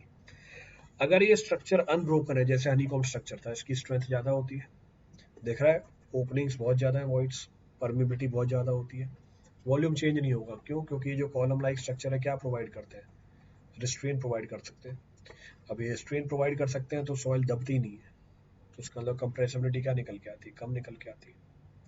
तो फ्लोकुलेंट स्ट्रक्चर में आपको कंप्रेसिबिलिटी कम मिलेगी। क्लियर है? चले आगे, चलो आगे बढ़ते हैं। Next is disperse structure. अब क्या है disperse structure, that can also be understood. Disperse structure, अगर नेट फोर्स पार्टिकल के बीच में is repulsive during deposition, they are aligned by face to face orientation. देखो फेस टू फेस ओरिएंटेशन, तो face to face orientation, इसको हम disperse structure बोल देते हैं। तो पीछे नेट फोर्स क्या था, अट्रैक्टिव था, अब नेट फोर्स क्या हो गया, रिपल्सिव हो गया। स्ट्रक्चर देख के पता चल रहा है कि इस बार जैसे लोड लगाओगे कोई रिस्ट्रेन आएगा नहीं नीचे से, कंप्रेसिबिलिटी क्या होगी, हाई हो जाएगी, वॉइड्स आपको पहले से कम मिलेंगे, परमिबिलिटी कम हो जाएगी, स्ट्रेंथ भी कंपैरेटिवली क्या मिलेगी, कम मिलेगी। तो यहाँ स्ट्रेंथ भी कम है, परमिबिलिटी भी कम है, पर कंप्रेसिबिलिटी क्या है, ज्यादा है, but compressibility is comparatively more. Clear है? चलो ये बात भी समझ में आती है, अच्छी बात है। नेक्स्ट, नेक्स्ट आपको जानकारी दी हुई है। अब क्या जानकारी हुई है, अब ध्यान से देखना सारी चीजों को। Tendency of formation of the flocculent structure increases, use नहीं है। तो tendency of formation of the flocculent structure increases, flocculent के टाइम पे नेट फोर्स क्या था, फ्लोकुलेंट के टाइम पे नेट फोर्स ही अट्रैक्टिव। अब ये टेंडेंसी बढ़ जाती है, बढ़ जाती है, किससे बढ़ जाती है, increases with increase in concentration of the electrolyte. अगर पानी के अंदर इलेक्ट्रोलाइट की कॉन्सेंट्रेशन ज्यादा है तो नेट फोर्स अट्रैक्टिव निकल के आता है, comes out to be attractive। Valency of the ion, अगर हायर वैलेंसी है the net force comes out to be attractive। अगर टेम्परेचर ज़्यादा है तो एनर्जी मिल जाती है पानी के पार्टिकल्स को आपस में जोड़ने के लिए, तो नेट फोर्स अट्रैक्टिव निकल के आ जाता है। तो अगर फ्लोकुलेंट स्ट्रक्चर बन रहा है, हो सकता है इसमें से किसी भी एक फैक्टर की वजह से बन रहा है कि इलेक्ट्रोलाइट की कॉन्सेंट्रेशन ज़्यादा है। जैसे example sea water, concentration of electrolyte is very high, इसलिए आपको सी वाटर में क्या मिलता है, फ्लोकुलेंट स्ट्रक्चर मिलता है, hence you find flocculent structure in sea water। और लेक वाटर में जो क्ले होती है उसमें आपको, यानी लैक्रेस्ट्रीन क्ले, उसमें आपको डिस्पर्स स्ट्रक्चर मिलेगा, क्योंकि कॉन्सेंट्रेशन क्या होती है, कंपैरेटिवली कम होती है, concentration is less. Tendency of formation of flocculent structure also increases with decrease in, यानी इनवर्स रिलेशनशिप है, dielectric constant of the medium. अब एक नई चीज आएगी यहाँ पे, dielectric constant of the medium. अब ये क्या होता है डाइलेक्ट्रिक कांस्टेंट, इसको भी समझ सकते हैं। We are known to the property of the water, हमें पानी की प्रॉपर्टी पता है कि पानी क्या कर सकता है, करंट की फ्लो को परमिट कर सकता है, it permits the flow of the water. तो जो एबिलिटी होती है पानी की जिससे वो करंट को फ्लो करता है, उसको हम बोल देते हैं इलेक्ट्रिकल कंडक्टिविटी। ये इलेक्ट्रिकल कंडक्टिविटी को हमने रिलेट करा दिया कॉन्सेंट्रेशन ऑफ आयन के साथ. It is related with the concentration of the ion. तो जो साथ में कॉन्स्टेंट लगा देते हैं उसे क्या बोल देते हैं? डाइलेक्ट्रिक कांस्टेंट बोल देते हैं. This is technically termed as dielectric constant. तो इसको ऐसे भी समझ सकते हो. It can be understood in this way also. Next, size of the ion. पीछे भी बताया था कि अगर पार्टिकल की साइज बढ़ेगी, सरफेस इलेक्ट्रिकल फोर्सेस क्या हो जाएंगे? कम हो जाएंगे. So it increases with decrease in the size of the ion. Next, it increases with decrease in the pH. जितना ज़्यादा एसिडिक मीडियम होगा वो कैटलिस्ट की तरह काम करता है पार्टिकल्स को जुड़ने का. नेट फोर्स अट्रैक्टिव निकल के आएगा, फ्लोकुलेंट स्ट्रक्चर बनने की टेंडेंसी बढ़ जाएगी. Next, anionic adsorption. पीछे बताया था net charge, sorry in general charge क्या होता है? या नेगेटिव ही होता है पार्टिकल्स के ऊपर. तो अगर एनायनिक एब्जॉर्प्शन ज़्यादा होगी पार्टिकल्स के पास, इसका मतलब क्या हुआ? पार्टिकल्स के झुकने की टेंडेंसी बढ़ जाएगी. पार्टिकल एब्जॉर्ब कर लेगा दूसरे पार्टिकल को अपनी सरफेस के ऊपर. इसका मतलब क्या हुआ? इट मीन्स अट्रैक्टिव फोर्स निकल के आएगा, फ्लोकुलेंट स्ट्रक्चर बन जाएगा. Flocculent structure will be formed. तो ये भी एक तरीका है समझने का. इन सारी बातों को जोड़ के एक एग्जांपल दे दिया. क्या एग्जांपल दे दिया? आपको मरीन क्ले में फ्लोकुलेंट स्ट्रक्चर मिलेगा क्योंकि कॉन्सेंट्रेशन ऑफ इलेक्ट्रोलाइट ज़्यादा है, पर आपको लेकेस्ट्रीन क्ले में डिस्पर्स स्ट्रक्चर मिलेगा क्योंकि कॉन्सेंट्रेशन ऑफ इलेक्ट्रोलाइट कम है. नोट कर लो उसको.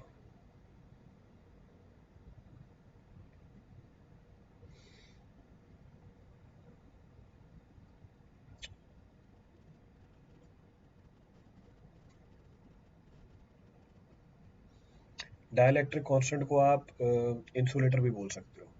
सो डाइलेक्ट्रिक कांस्टेंट में also be termed as what? Insulator. या अगर मैथमेटिकली डिफाइन करना है, ये रेशियो है किसका? ये रेशियो है electrical permeability of the material to the electrical permeability of the free space. ऐसे भी डिफाइन कर सकते हो. तो इसको बोल सकते हैं इलेक्ट्रिकल परमिबिलिटी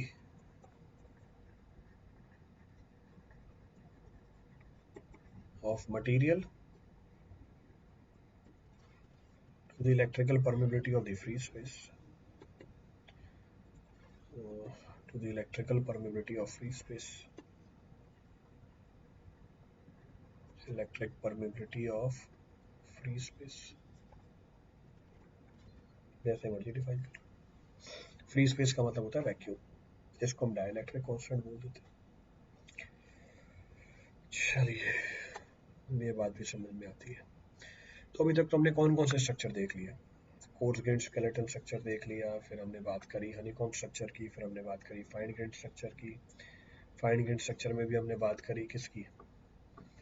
फ्लोकुलेंट की और डिस्पर्स्ड की. In fine grained structure we have talked about flocculent and dispersed structure. अब हम बात कर रहे हैं structure of the composite soil.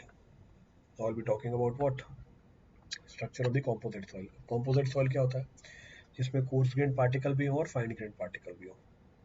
which consists of coarse grained particle also and fine grained particle also. तो दोनों तरह के पार्टिकल हैं इस बार.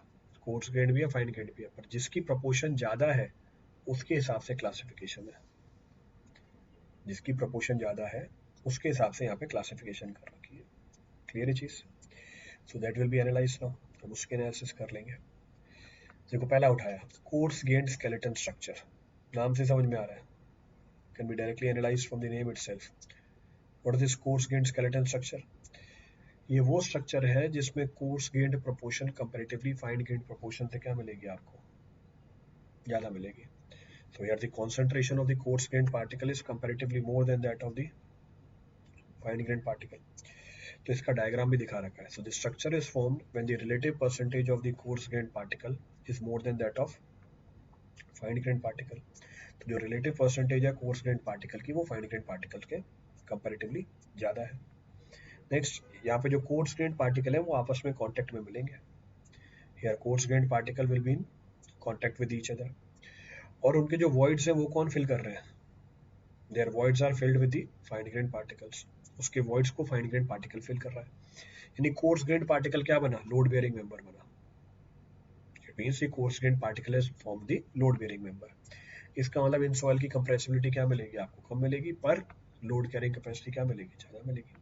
their load carrying capacity will be more.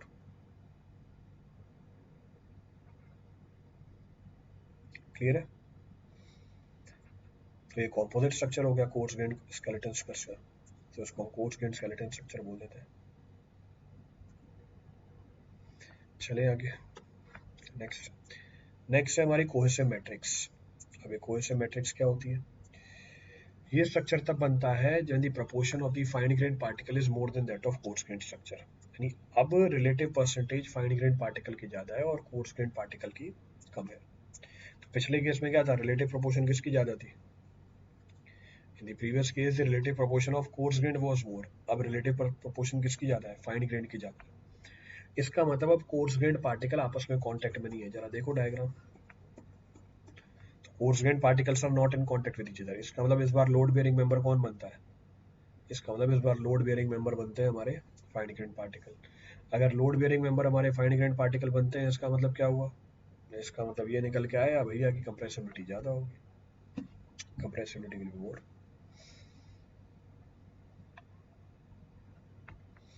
तो ये आपको 5 तरह के स्ट्रक्चर बताती है। These are the 5 different types of the structures which are available.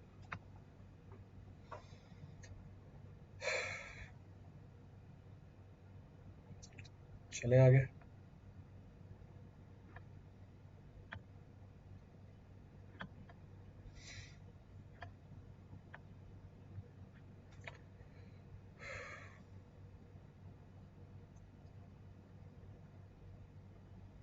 Note करो, फटाफट चलते हैं आगे फिर।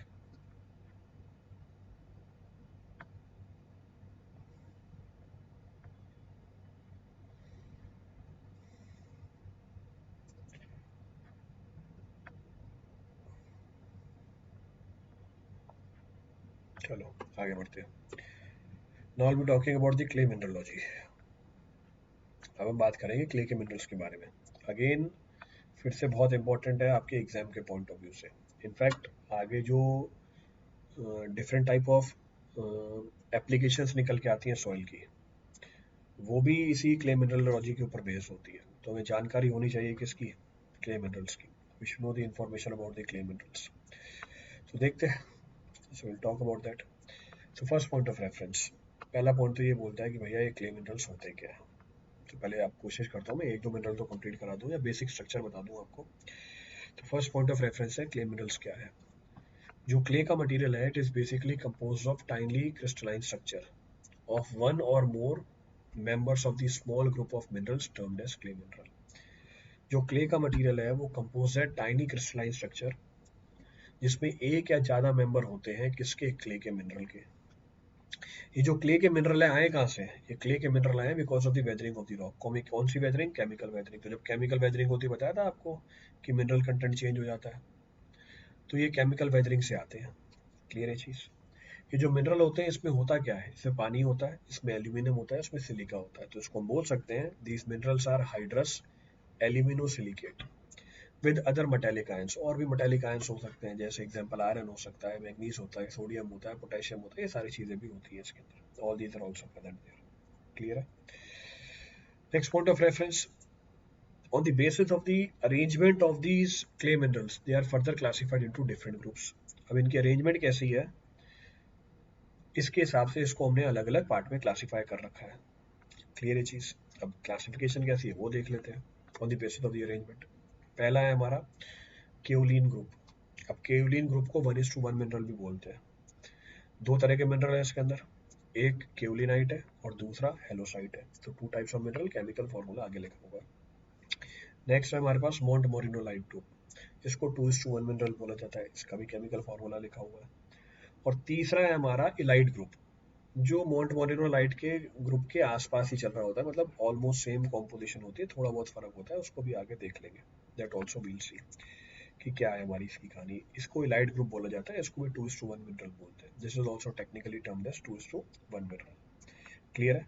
इसका मतलब क्या हुआ, मिनरल भी आ गया और ग्रुप भी आ गया। 3 ग्रुप आ गए, केओलिन ग्रुप आ गया, मोंट मोरिनो का एक ग्रुप आ गया और एलाइट ग्रुप आ गया। मिनरल कौन से आ गए? केओलिनाइट आ गया, हेलोसाइट आ गया, मोंट मोरिनोलाइट आ गया, एलाइट आ गया। नेक्स्ट पॉइंट ऑफ रेफरेंस, जो मर्जी मिनरल हो, all the minerals are found to have following fundamental building blocks. तो जैसा मर्जी मिनरल हो, उसके बिल्डिंग ब्लॉक्स सेम रहते हैं और इसी से आगे कंसेप्ट डेवलप होती है। पहला बिल्डिंग ब्लॉक है इसका सिलिका टेट्राहेड्रन यूनिट। अभी 3 डायमेंशन में तो मेरे को ही बना के देना पड़ेगा, ये है हमारा 3D व्यू, ये लो देख लो, ये बेस है और ये टॉप पे एक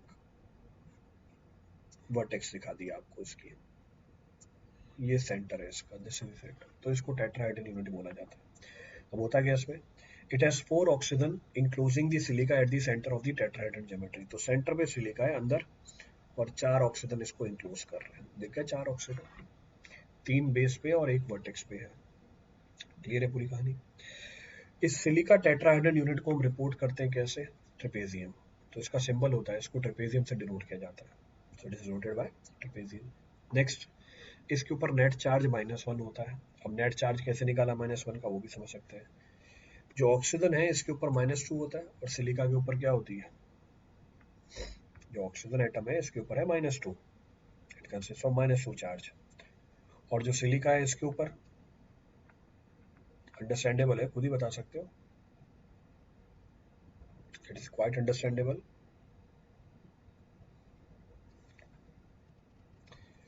जल्दी जल्दी कमेंट करके बताओ, सिलिका के ऊपर कितनी चार्ज प्रेजेंट है, ऑक्सीजन के ऊपर है -2, सिलिका के ऊपर कितनी है, सिलिका के ऊपर है +4। Next point of reference, base पे जो ऑक्सीजन एटम होते हैं, it is shared between 2 tetrahedral unit, base पे जो ऑक्सीजन है वो शेयर होता है 2 टेट्राहेड्रल यूनिट के बीच में। इसका मतलब क्या हुआ, बेस पे है हमारे 3 ऑक्सीजन, 3 ऑक्सीजन, इनके ऊपर चार्ज -2, पर ये शेयर्ड है 2 के बीच में, तो इसका मतलब एक यूनिट में कितना कंट्रीब्यूशन हुआ, इनका आधा कंट्रीब्यूशन हुआ, और एक ऊपर है -2, सिलिका के ऊपर है +4 चार्ज, तो ये कितना हुआ, -3 -2 +4, तो नेट चार्ज आ गई -1, तो सिलिका टेट्राहेड्रल यूनिट के ऊपर नेट चार्ज आती है -1। तो हर एक जो मिनरल है क्ले का, उसमें आपको क्या मिलेगी, सिलिका टेट्राहेड्रल यूनिट तो मिलेगी, you will find the silica tetrahedral unit there. Clear है।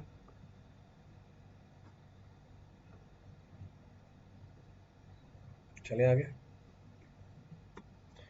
आगे बढ़ते हैं। नेक्स्ट है ऑक्टाहेड्रल यूनिट। अब ये क्या होता है ऑक्टाहेड्रल यूनिट, इसको भी मैं आपको सिंप्लीफाई करके बना के दे दूंगा। In octahedral unit at the centre you will have aluminium, iron और मैग्नीशियम, और इसको इंक्लोज कर रहे होंगे हाइड्रोक्सिल यूनिट, इसको इंक्लोज कर रहे होंगे हाइड्रोक्सिल यूनिट। कितने हाइड्रोक्सिल यूनिट, 6 हाइड्रोक्सिल यूनिट। ये तो समझ में आ रहा है, यहाँ पे देखो, ये हमारा एक प्लेन है, इसके सेंटर में कौन है, एल्यूमिनियम है, आयरन है, मैग्नीशियम है, 4 तो इसी प्लेन में हाइड्रोक्सिल है और 2 इसके परपेंडिकुलर प्लेन में आ गए, तो ये हाइड्रोक्सिल एटम है, सारे लिखा हुआ है डायग्राम के अंदर, हाइड्रोक्सिल एटम है। अगर हमारे ऑक्टाहेड्रल यूनिट के सेंटर के अंदर एल्यूमिनियम होता है, इसको हम बोलते हैं गिब्साइट, अगर आयरन होता है इसको बोल देते हैं फेराइट, अगर मैग्नीशियम होता है इसको बोल देते हैं ब्रूसाइट। क्लियर है चीज। Next point of reference, next point of reference, हमारा जो हाइड्रोक्सिल एटम है वो ऐसे 3 यूनिट के बीच में शेयर्ड होता है, it is shared between 3 such units.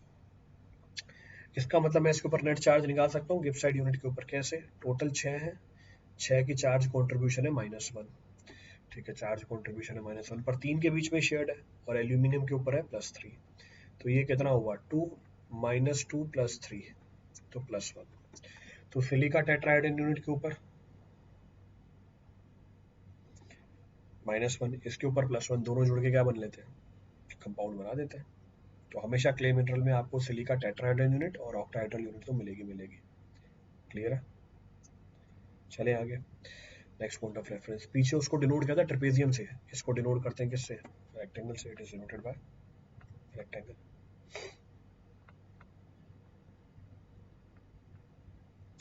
चले आगे, चलो नेक्स्ट पॉइंट ऑफ रेफरेंस, तो कम से कम ये चैप्टर भी खत्म हो जाएगा हमारा, तो बढ़िया है, 2 घंटे में, 2 घंटे का 1.5 घंटे में आपके 3 यूनिट खत्म हो गए, बढ़िया। अब क्यूलानाइट मिनरल क्या होता है, 1:1 मिनरल, कब बनती है 1:1 mineral, Kaolinite mineral is formed when the silica tetrahedral unit combines with the octahedral unit. जब सिलिका टेट्राहेड्रल यूनिट कंबाइन कर जाती है किसके साथ, ऑक्टाहेड्रल यूनिट के साथ, कहाँ से, वो जो ऑक्सीजन था टिप पे, वहां से कंबाइन कर जाती है। क्लियर है चीज, रिपीट करना है इसमें तो कुछ भी, तो इसको देख लेते हैं एक बार। हाँ ये आ गया है, मेरे को लगा डायग्राम नहीं बना होता, नहीं तो मैं डायग्राम बना देता, I would have drawn the diagram, पर डायग्राम बनी हुई है यहाँ पे, तो डायग्राम इज ड्रॉन। तो देखो ये हमारा क्या ऑक्टाहेड्रल यूनिट, ये हमारा सिलिका टेट्राहेड्रल यूनिट, तो सिलिका टेट्राहाइड्रल यूनिट कंबाइंड है ऑक्टाहाइड्रल यूनिट के साथ with the oxygen at the tip. जो एक यूनिट बना है इसकी, उस एक यूनिट की थिकनेस होती है 7 angstrom. The thickness of the one unit is 7 angstrom. तो पीछे मेंशन भी कर रखा होगा, नहीं मेंशन कर रखा। तो thickness of the one unit is 7 angstrom. ये जो एक यूनिट है हमारे केवलिनाइट मिनरल का, जुड़ा हुआ होता है दूसरे यूनिट के साथ with the strong hydrogen bond, with the strong hydrogen bond. और इसको डिस्प्लेस कर पाना बहुत ही मुश्किल है। इसका मतलब केवलाइट मिनरल की कंप्रेसिबिलिटी सबसे कम होती है, तो इसमें वॉल्यूम चेंजेस नहीं मिलते। क्यों? क्योंकि इन दो यूनिट को कंबाइन कौन करती है? हाइड्रोजन बॉन्ड कंबाइन करती है। क्लियर है? नोट कर लो इसको।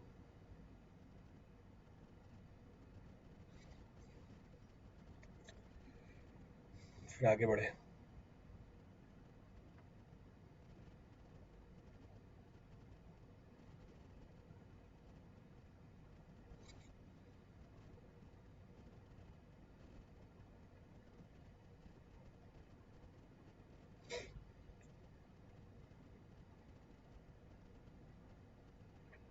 चले, चलो नेक्स्ट।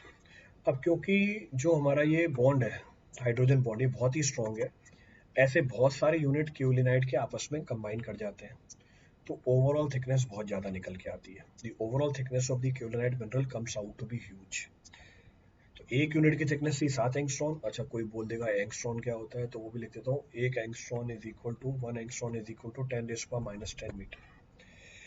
जो ओवरऑल थिकनेस निकल के आती है वो इनकी निकल के आ जाती है 50 से लेके 2000 नैनोमीटर। तो ओवरऑल जो थिकनेस है इसकी 50 से लेके 2000 नैनोमीटर के बीच में होती है क्यूलिनाइट की। इसकी जो प्लास्टिसिटी इंडेक्स है वो अप्रोक्सीमेटली 15 है। It's IP is very less. तो ये पहला मिनरल हो गया हमारा। This is our first mineral termed as kaolinite mineral. चलें आगे।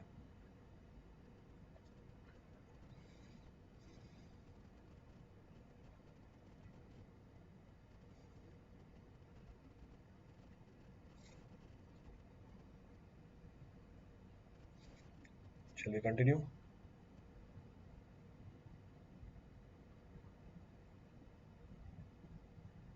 चलो आगे बढ़ते हैं। नेक्स्ट, एक बहुत ही इंपॉर्टेंट ऑब्जेक्टिव पूछा जाता है कि क्या क्यूलिनाइट मिनरल इलेक्ट्रिकली चार्ज होता है।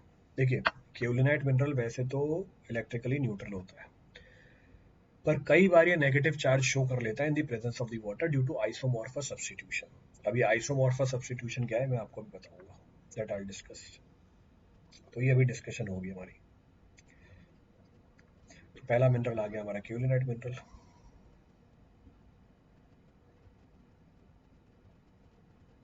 नोट करो फटाफट।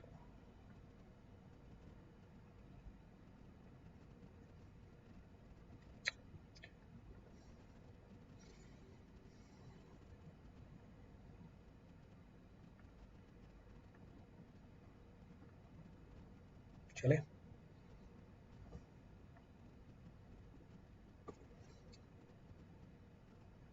चलो आगे बढ़ते हैं। ये नोट कर लिया है सबने। नेक्स्ट है मॉन्ट मॉरिनोलाइट मिनरल। अब ये मॉन्ट मॉरिनोलाइट मिनरल क्या होता है? इसको टू टू मिनरल भी बोला जाता है। Reason being this basic structure is formed when the octahedral unit is sandwiched between two silica tetrahedral unit। जब हमारा octahedral unit सैंडविच हो जाए किसके बीच में? दो टेट्राहेड्रल यूनिट के बीच में। और ज्वाइंट किससे होता है? With the oxygen at the tip. इस बात को समझने के लिए फिर से इसका स्ट्रक्चर देखो। ये देखो, octahedral unit sandwich between two silica tetrahedral unit. एक यूनिट की साइज कितनी होती है? 10 एंगस्ट्रॉम। और ऐसे मल्टीपल यूनिट कंबाइन होते हैं by a weak water bond, और इस वाटर बॉन्ड को डिस्प्लेस करना बहुत ही आसान होता है। इसीलिए मॉन्ट मॉरिनोलाइट मिनरल हमें बहुत ज़्यादा कंप्रेसिबिलिटी शो करता है। अगर किसी सॉइल में मॉन्ट मॉरिनोलाइट हुआ, it will show excess of volume change. पानी ऐड करने से दूर हो जाएंगे हमारे दोनों यूनिट, पानी हटाने से पास में आ जाएंगे। अब क्योंकि ये वीक बॉन्ड है, इसकी ओवरऑल थिकनेस बहुत कम निकल के आती है। पीछे कितनी थी? 50 से लेकर 2000 नैनोमीटर। इसकी बहुत ही कम निकल के आती है। Here the thickness comes out to be very less, up to 3 nanometre. तो ओवरऑल थिकनेस कितनी रहती है? 3 नैनोमीटर के बीच में रहती है। अब पीछे मैंने आइसोमॉर्फस सब्स्टिट्यूशन बताया था, वो भी यहाँ पे समझ सकते हैं। अब क्या है आइसोमॉर्फस सब्स्टिट्यूशन? इस बात को समझने के लिए कहने का मतलब ये है, जो सिलिका है टेट्राहेड्रल यूनिट के अंदर, इसको रिप्लेस कर देता है और कोई कैटायन। जो सिलिका है टेट्राहेड्रल यूनिट के अंदर, इसको रिप्लेस कर देता है और कोई कैटायन, जिसकी वजह से क्या कर लेते हैं, जैसे एग्जांपल एल्यूमिनियम, तो सिलिका के ऊपर है +4, एल्यूमिनियम के ऊपर है +3। सिलिका को रिप्लेस कर दिया एल्यूमिनियम ने, तो जैसे ही +3 आया, इसका मतलब नेट क्या हो गई, नेगेटिव चार्ज डेवलप हो गई। उस नेगेटिव चार्ज को डेवलप करने के लिए पानी के अंदर जो कैटायंस होते हैं वो आगे उसे बैलेंस कर देते हैं, जैसे सोडियम हो गया, जैसे पोटेशियम हो गया, जैसे कैल्शियम हो गया। तो ये जो रिप्लेसमेंट होती है एक आयन की दूसरे आयन से, इसको बोलते हैं आइसोमॉर्फस सब्स्टिट्यूशन। तो this is also technically termed as isomorphous substitution. तो आइसोमॉर्फस सब्स्टिट्यूशन की वजह से कई बार क्योलिनेट मिनरल के ऊपर नेगेटिव चार्ज आ जाता है, तो इसलिए पीछे लिख दिया था ये, कहाँ गया, ये रहा। सो इट इज नेगेटिवली चार्ज, तो पूछेगा तो बता देंगे। क्लियर है। क्योलिन का एग्जांपल दिया हुआ था आपको, दे दिया था पीछे, ये रहा चाइना क्ले। तो china clay is the product of kaolinite mineral. तो चाइना क्ले प्रोडक्ट होता है क्योलिनाइट मिनरल का। क्लियर है। नेक्स्ट, ये जनरली कहाँ पाया जाता है, ब्लैक कॉटन सॉइल में पाया जाता है। क्लियर है पूरी कहानी। तो generally found in black cotton soil. इसकी प्लास्टिसिटी इंडेक्स 0 गलत लिखा हुआ है, it's plasticity index is very high. इसकी जो प्लास्टिसिटी इंडेक्स है वो बहुत ही ज़्यादा निकल के आ जाती है, 600% तक चली जाती है इसकी प्लास्टिसिटी इंडेक्स, 35 से लेके 600, जीरो आगे वाले टर्म्स लिखे ही नहीं। तो पीछे कितनी थी, 15 ही थी। इसकी प्लास्टिसिटी इंडेक्स क्या है, इट में रीच अप टू 35 to 600%। तो इट्स ह्यूज, और होनी भी चाहिए, होनी भी चाहिए। तो 35 से लेके 600 तक चली जाती है plasticity index. Next point of reference, next है हमारा इलाइट 2:1 मिनरल। अब ये इलाइट मिनरल भी मोंटमोरिनोलाइट मिनरल की जैसा ही होता है, फर्क बस ये होता है इसमें सब्सटेंशियल रिप्लेसमेंट होती है सिलिका की फ्रॉम द टेट्राहेड्रल यूनिट। तो ये सेम ही है as that of what montmorillonite mineral, with the only change कि यहाँ पे सब्सटेंशियल मतलब 20% रिप्लेसमेंट हो जाती है सिलिका की फ्रॉम द टेट्राहेड्रल यूनिट। और जो नेगेटिव चार्ज होता है कौन रिप्लेस करता है, एल्यूमिनियम। और जो नेगेटिव चार्ज होता है उसे कौन बैलेंस कर देता है, पोटेशियम आयन। तो कहने का मतलब है यहाँ पर एक आयनिक बॉन्ड बन जाती है, यार आयनिक बॉन्ड इज फॉर्म्ड वो पोटेशियम की वजह से। तो यहाँ पोटेशियम आयनिक बॉन्ड बना देता है, तो इसकी स्ट्रेंथ जो पीछे वाला वाटर बॉन्ड है उससे कंपैरेटिवली ज्यादा निकल के आ जाती है, strength comes out to be more. तो इसकी स्ट्रेंथ वाटर बॉन्ड से तो ज्यादा है पर हाइड्रोजन बॉन्ड से कम है, यानी इसमें स्वेलिंग और श्रिंकेज प्रॉपर्टी क्या है, मॉन्ट मोरिनोलाइट से तो कम है पर क्योलिनाइट से ज्यादा है, it is more than kaolinite. Clear है। इसकी अगर आप ओवरऑल देखोगे, एक तो प्लास्टिसिटी इंडेक्स 30 है, और ओवरऑल जो साइज निकल के आती है 30 नैनोमीटर निकल के आती है, सबसे पहले वाली की 50 से 2000 नैनोमीटर, क्योंकि बॉन्ड स्ट्रॉन्ग है। इसकी फिर मोंटमोरिनोलाइट की 3 नैनोमीटर, इसकी 30 नैनोमीटर। जनरली मिलता है लेटराइट सॉइल के अंदर, तो generally found in laterite soil. अभी कुछ प्रॉपर्टी कंपेयर करके बता दी है, वो भी देख सकते हो। ग्रेन साइज मैक्सिमम किसका है बता था पीछे, 2000 नैनोमीटर तक। मिनिमम किसका है, मोंटमोरिनोलाइट। इलाइट की तो सारी प्रॉपर्टी इंटरमीडिएट मिलेंगी आपको, all the properties of the elite will be intermediate. Swelling and shrinkage properties, क्यूलिनाइट की सबसे कम, मैक्सिमम मोंटमोरिनोलाइट की। प्लास्टिसिटी इंडेक्स इसकी मिनिमम 15 के आसपास, इसकी मैक्सिमम 600 के आसपास। ड्राई स्ट्रेंथ ऑब्वियसली बात है, बताई थी पीछे, जिसकी लिक्विड लिमिट ज्यादा है उसकी ड्राई स्ट्रेंथ क्या है, ज्यादा है, तो इसकी लिक्विड लिमिट बहुत ज्यादा है, तो इसकी ड्राई स्ट्रेंथ भी ज्यादा है। क्यूलिनाइट की minimum, so kaolinite will have minimum. Clear है पूरी कहानी। ठीक है, समझ में आता है। नेक्स्ट पॉइंट ऑफ रेफरेंस, एक नोट लिखा हुआ है, उस नोट को भी समझ लेते हैं, फिर आगे प्रॉब्लम्स हैं, प्रॉब्लम्स भी कर लेंगे, हमारा चैप्टर खत्म। इतना टाइम नहीं है मेरे पास, अरे बाबा रे। चलो बस टॉपिक बता देता हूँ, फिर तो कोई दिक्कत नहीं, प्रॉब्लम तो फटाफट हो जाएगी। मैंने एक नोट करके प्रॉपर्टी बताई आपको, बेस एक्सचेंज प्रॉपर्टी। अभी क्या होती है बेस एक्सचेंज प्रॉपर्टी, ध्यान से सुनना, हो सकता है नया टॉपिक हो तो बोलो सर क्या बता दिया ये। The ability of the clay particle to absorb the ion, ability of the clay particle to absorb the ion और कैटायन, ये लिखा हुआ है, on its surface and edges is known as base exchange method, नहीं है capacity है, is termed as base exchange capacity. Clear है। मैं फिर से रिपीट कर देता हूँ, the ability of the clay particles to absorb the ion or cation over the surface and the edges is termed as base exchange capacity.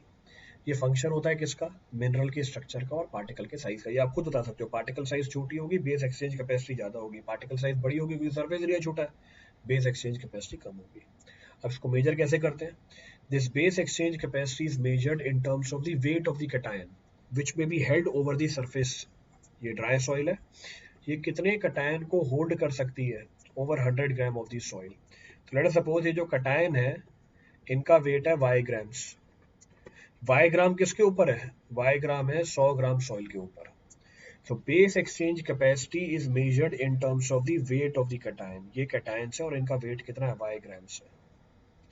So base exchange capacity is measured in terms of the weight of the cations which is equal to y gram that is held over 100 grams of the dry soil। जो किसके ऊपर hold किया हुआ है, 100 gram of dry soil के ऊपर hold किया हुआ है, इसको हम बोल देते हैं बेस एक्सचेंज कैपेसिटी। अब बेस एक्सचेंज कैपेसिटी हर मिनरल की आपको अलग से बता रखी है, केओलिनाइट आ गया, एलाइट आ गया, मोंटमोरिनोलाइट आ गया, स्टैंडर्ड वैल्यूज पता होनी चाहिए। जो हमारे कैटायन की रिप्लेसमेंट एबिलिटी है वो भी मेंशन कर रखी है। रिप्लेसमेंट एबिलिटी देखो मैक्सिमम किसकी है, aluminium more than calcium, more than magnesium, more than ammonium, potassium, hydrogen, sodium and lithium. ये भी ऑर्डर आपको ध्यान रखना है, आगे मैं जब परमिबिलिटी वाला चैप्टर कराऊंगा आपसे ये पूछूंगा मैं, क्योंकि वहां पे आएगा ये। तो ये कैटायन की क्या आ गई, रिप्लेसमेंट कैपेबिलिटी आ गई, this is replacement capability of the ion. Clear है। अब बेसिक प्रॉब्लम्स है वो देख लेते हैं। अब क्या है problems, consider the following clay mineral. ठीक है भैया, क्ले मिनरल कंसीडर कर लिया। Which one of the following is the correct sequence of the mineral given in the increasing order of their grain size? सबसे छोटा grain size मोंटमोरिनोलाइट का 3, फिर elite का, फिर क्यूलिनाइट का। 3 nanometre, 30 nanometre, 2000 nanometre. The correct sequence of the plasticity of the material, सबसे ज्यादा plasticity, correct sequence होता है प्लास्टिसिटी का, सबसे ज्यादा प्लास्टिसिटी इंक्रीजिंग ऑर्डर में मोंटमोरिनोलाइट, एलाइट, केओलिनाइट एंड सिलिका। तो सबसे ज्यादा प्लास्टिसिटी निकल के आ गई। क्लियर है। तो केओलिनाइट, सिलिका, मोंटमोरिनोलाइट, कोई भी पॉइंट रिपीट करना उसमें से, सो आंसर इज ए। चलो ये बात भी समझ में आती है। नेक्स्ट है हमारा match list 1 list 2 soil structure. तो list 1 list 2 soil structure, coarse grain soil, तो ये हमारा क्या, single grain structure, single grain structure. Then composite soil, cohesive matrix, clay deposit, flocculated, silt deposit, honeycomb. बाकी आप खुद मैच कर सकते हो, rest you can match on your own. Next, which one of the clay mineral has expensive property. इसमें से कौन सा है जिसके पास एक्सपेंसिव प्रॉपर्टी है। एक्सपेंसिव प्रॉपर्टी मतलब, एक्सपेंसिव प्रॉपर्टी का मतलब क्या होता है, जिसमें वॉल्यूम चेंज सबसे ज्यादा होता है, in which the volume change is maximum, खुद ही पता है। मोंटमोरिनोलाइट, इसकी एक्सपेंसिव प्रॉपर्टी सबसे ज्यादा होती है। The clay mineral whose structural unit are held together by potassium bond, it's known as elite। तो ये पोटेशियम बॉन्ड से होल्ड होते हैं। The clay mineral governing the swelling behavior of the black cotton soil, अभी पता है black cotton soil में क्या होती है, ब्लैक कॉटन सॉइल में क्या होता है, मोंटमोरिनोलाइट होता है, तो मोंटमोरिनोलाइट। The shape of the clay particle is generally flaky, discuss किया था। फ्लेकी नेचर क्या होता है, क्ले पार्टिकल सेंटर पे चार्ज होता है, सरफेस पे एज पे चार्ज होता है। Clay is generally clay is generally cohesive, permeable, have a large size particle, none of these। clay generally cohesive होती है, तो discohesive soil इसका ऐसे कोई लेंस नहीं है, बट फिर भी। Next, which of the following bonding is responsible to combine the silica gibbsite sheet in the kaolinite mineral। kaolinite के अंदर जो शीट्स हैं आपस में किससे जुड़ी हुई हैं, हाइड्रोजन बॉन्ड से जुड़ी हुई है, तो हाइड्रोजन बॉन्ड से जुड़ी हुई है। खत्म कहानी। तो आज 1.5 घंटे में आपसे 3 चैप्टर करवा दिए, 3 chapters I finished, sufficient for today. कल की क्लास में मिलते हैं। अभी थोड़ा बस ट्रैवल कर रहा था इसलिए रिकॉर्डेड लेक्चर्स चल रहे हैं, नहीं तो कल से आपके लाइव लेक्चर चलने लग जाएंगे। चलिए, थैंक यू एवरीवन।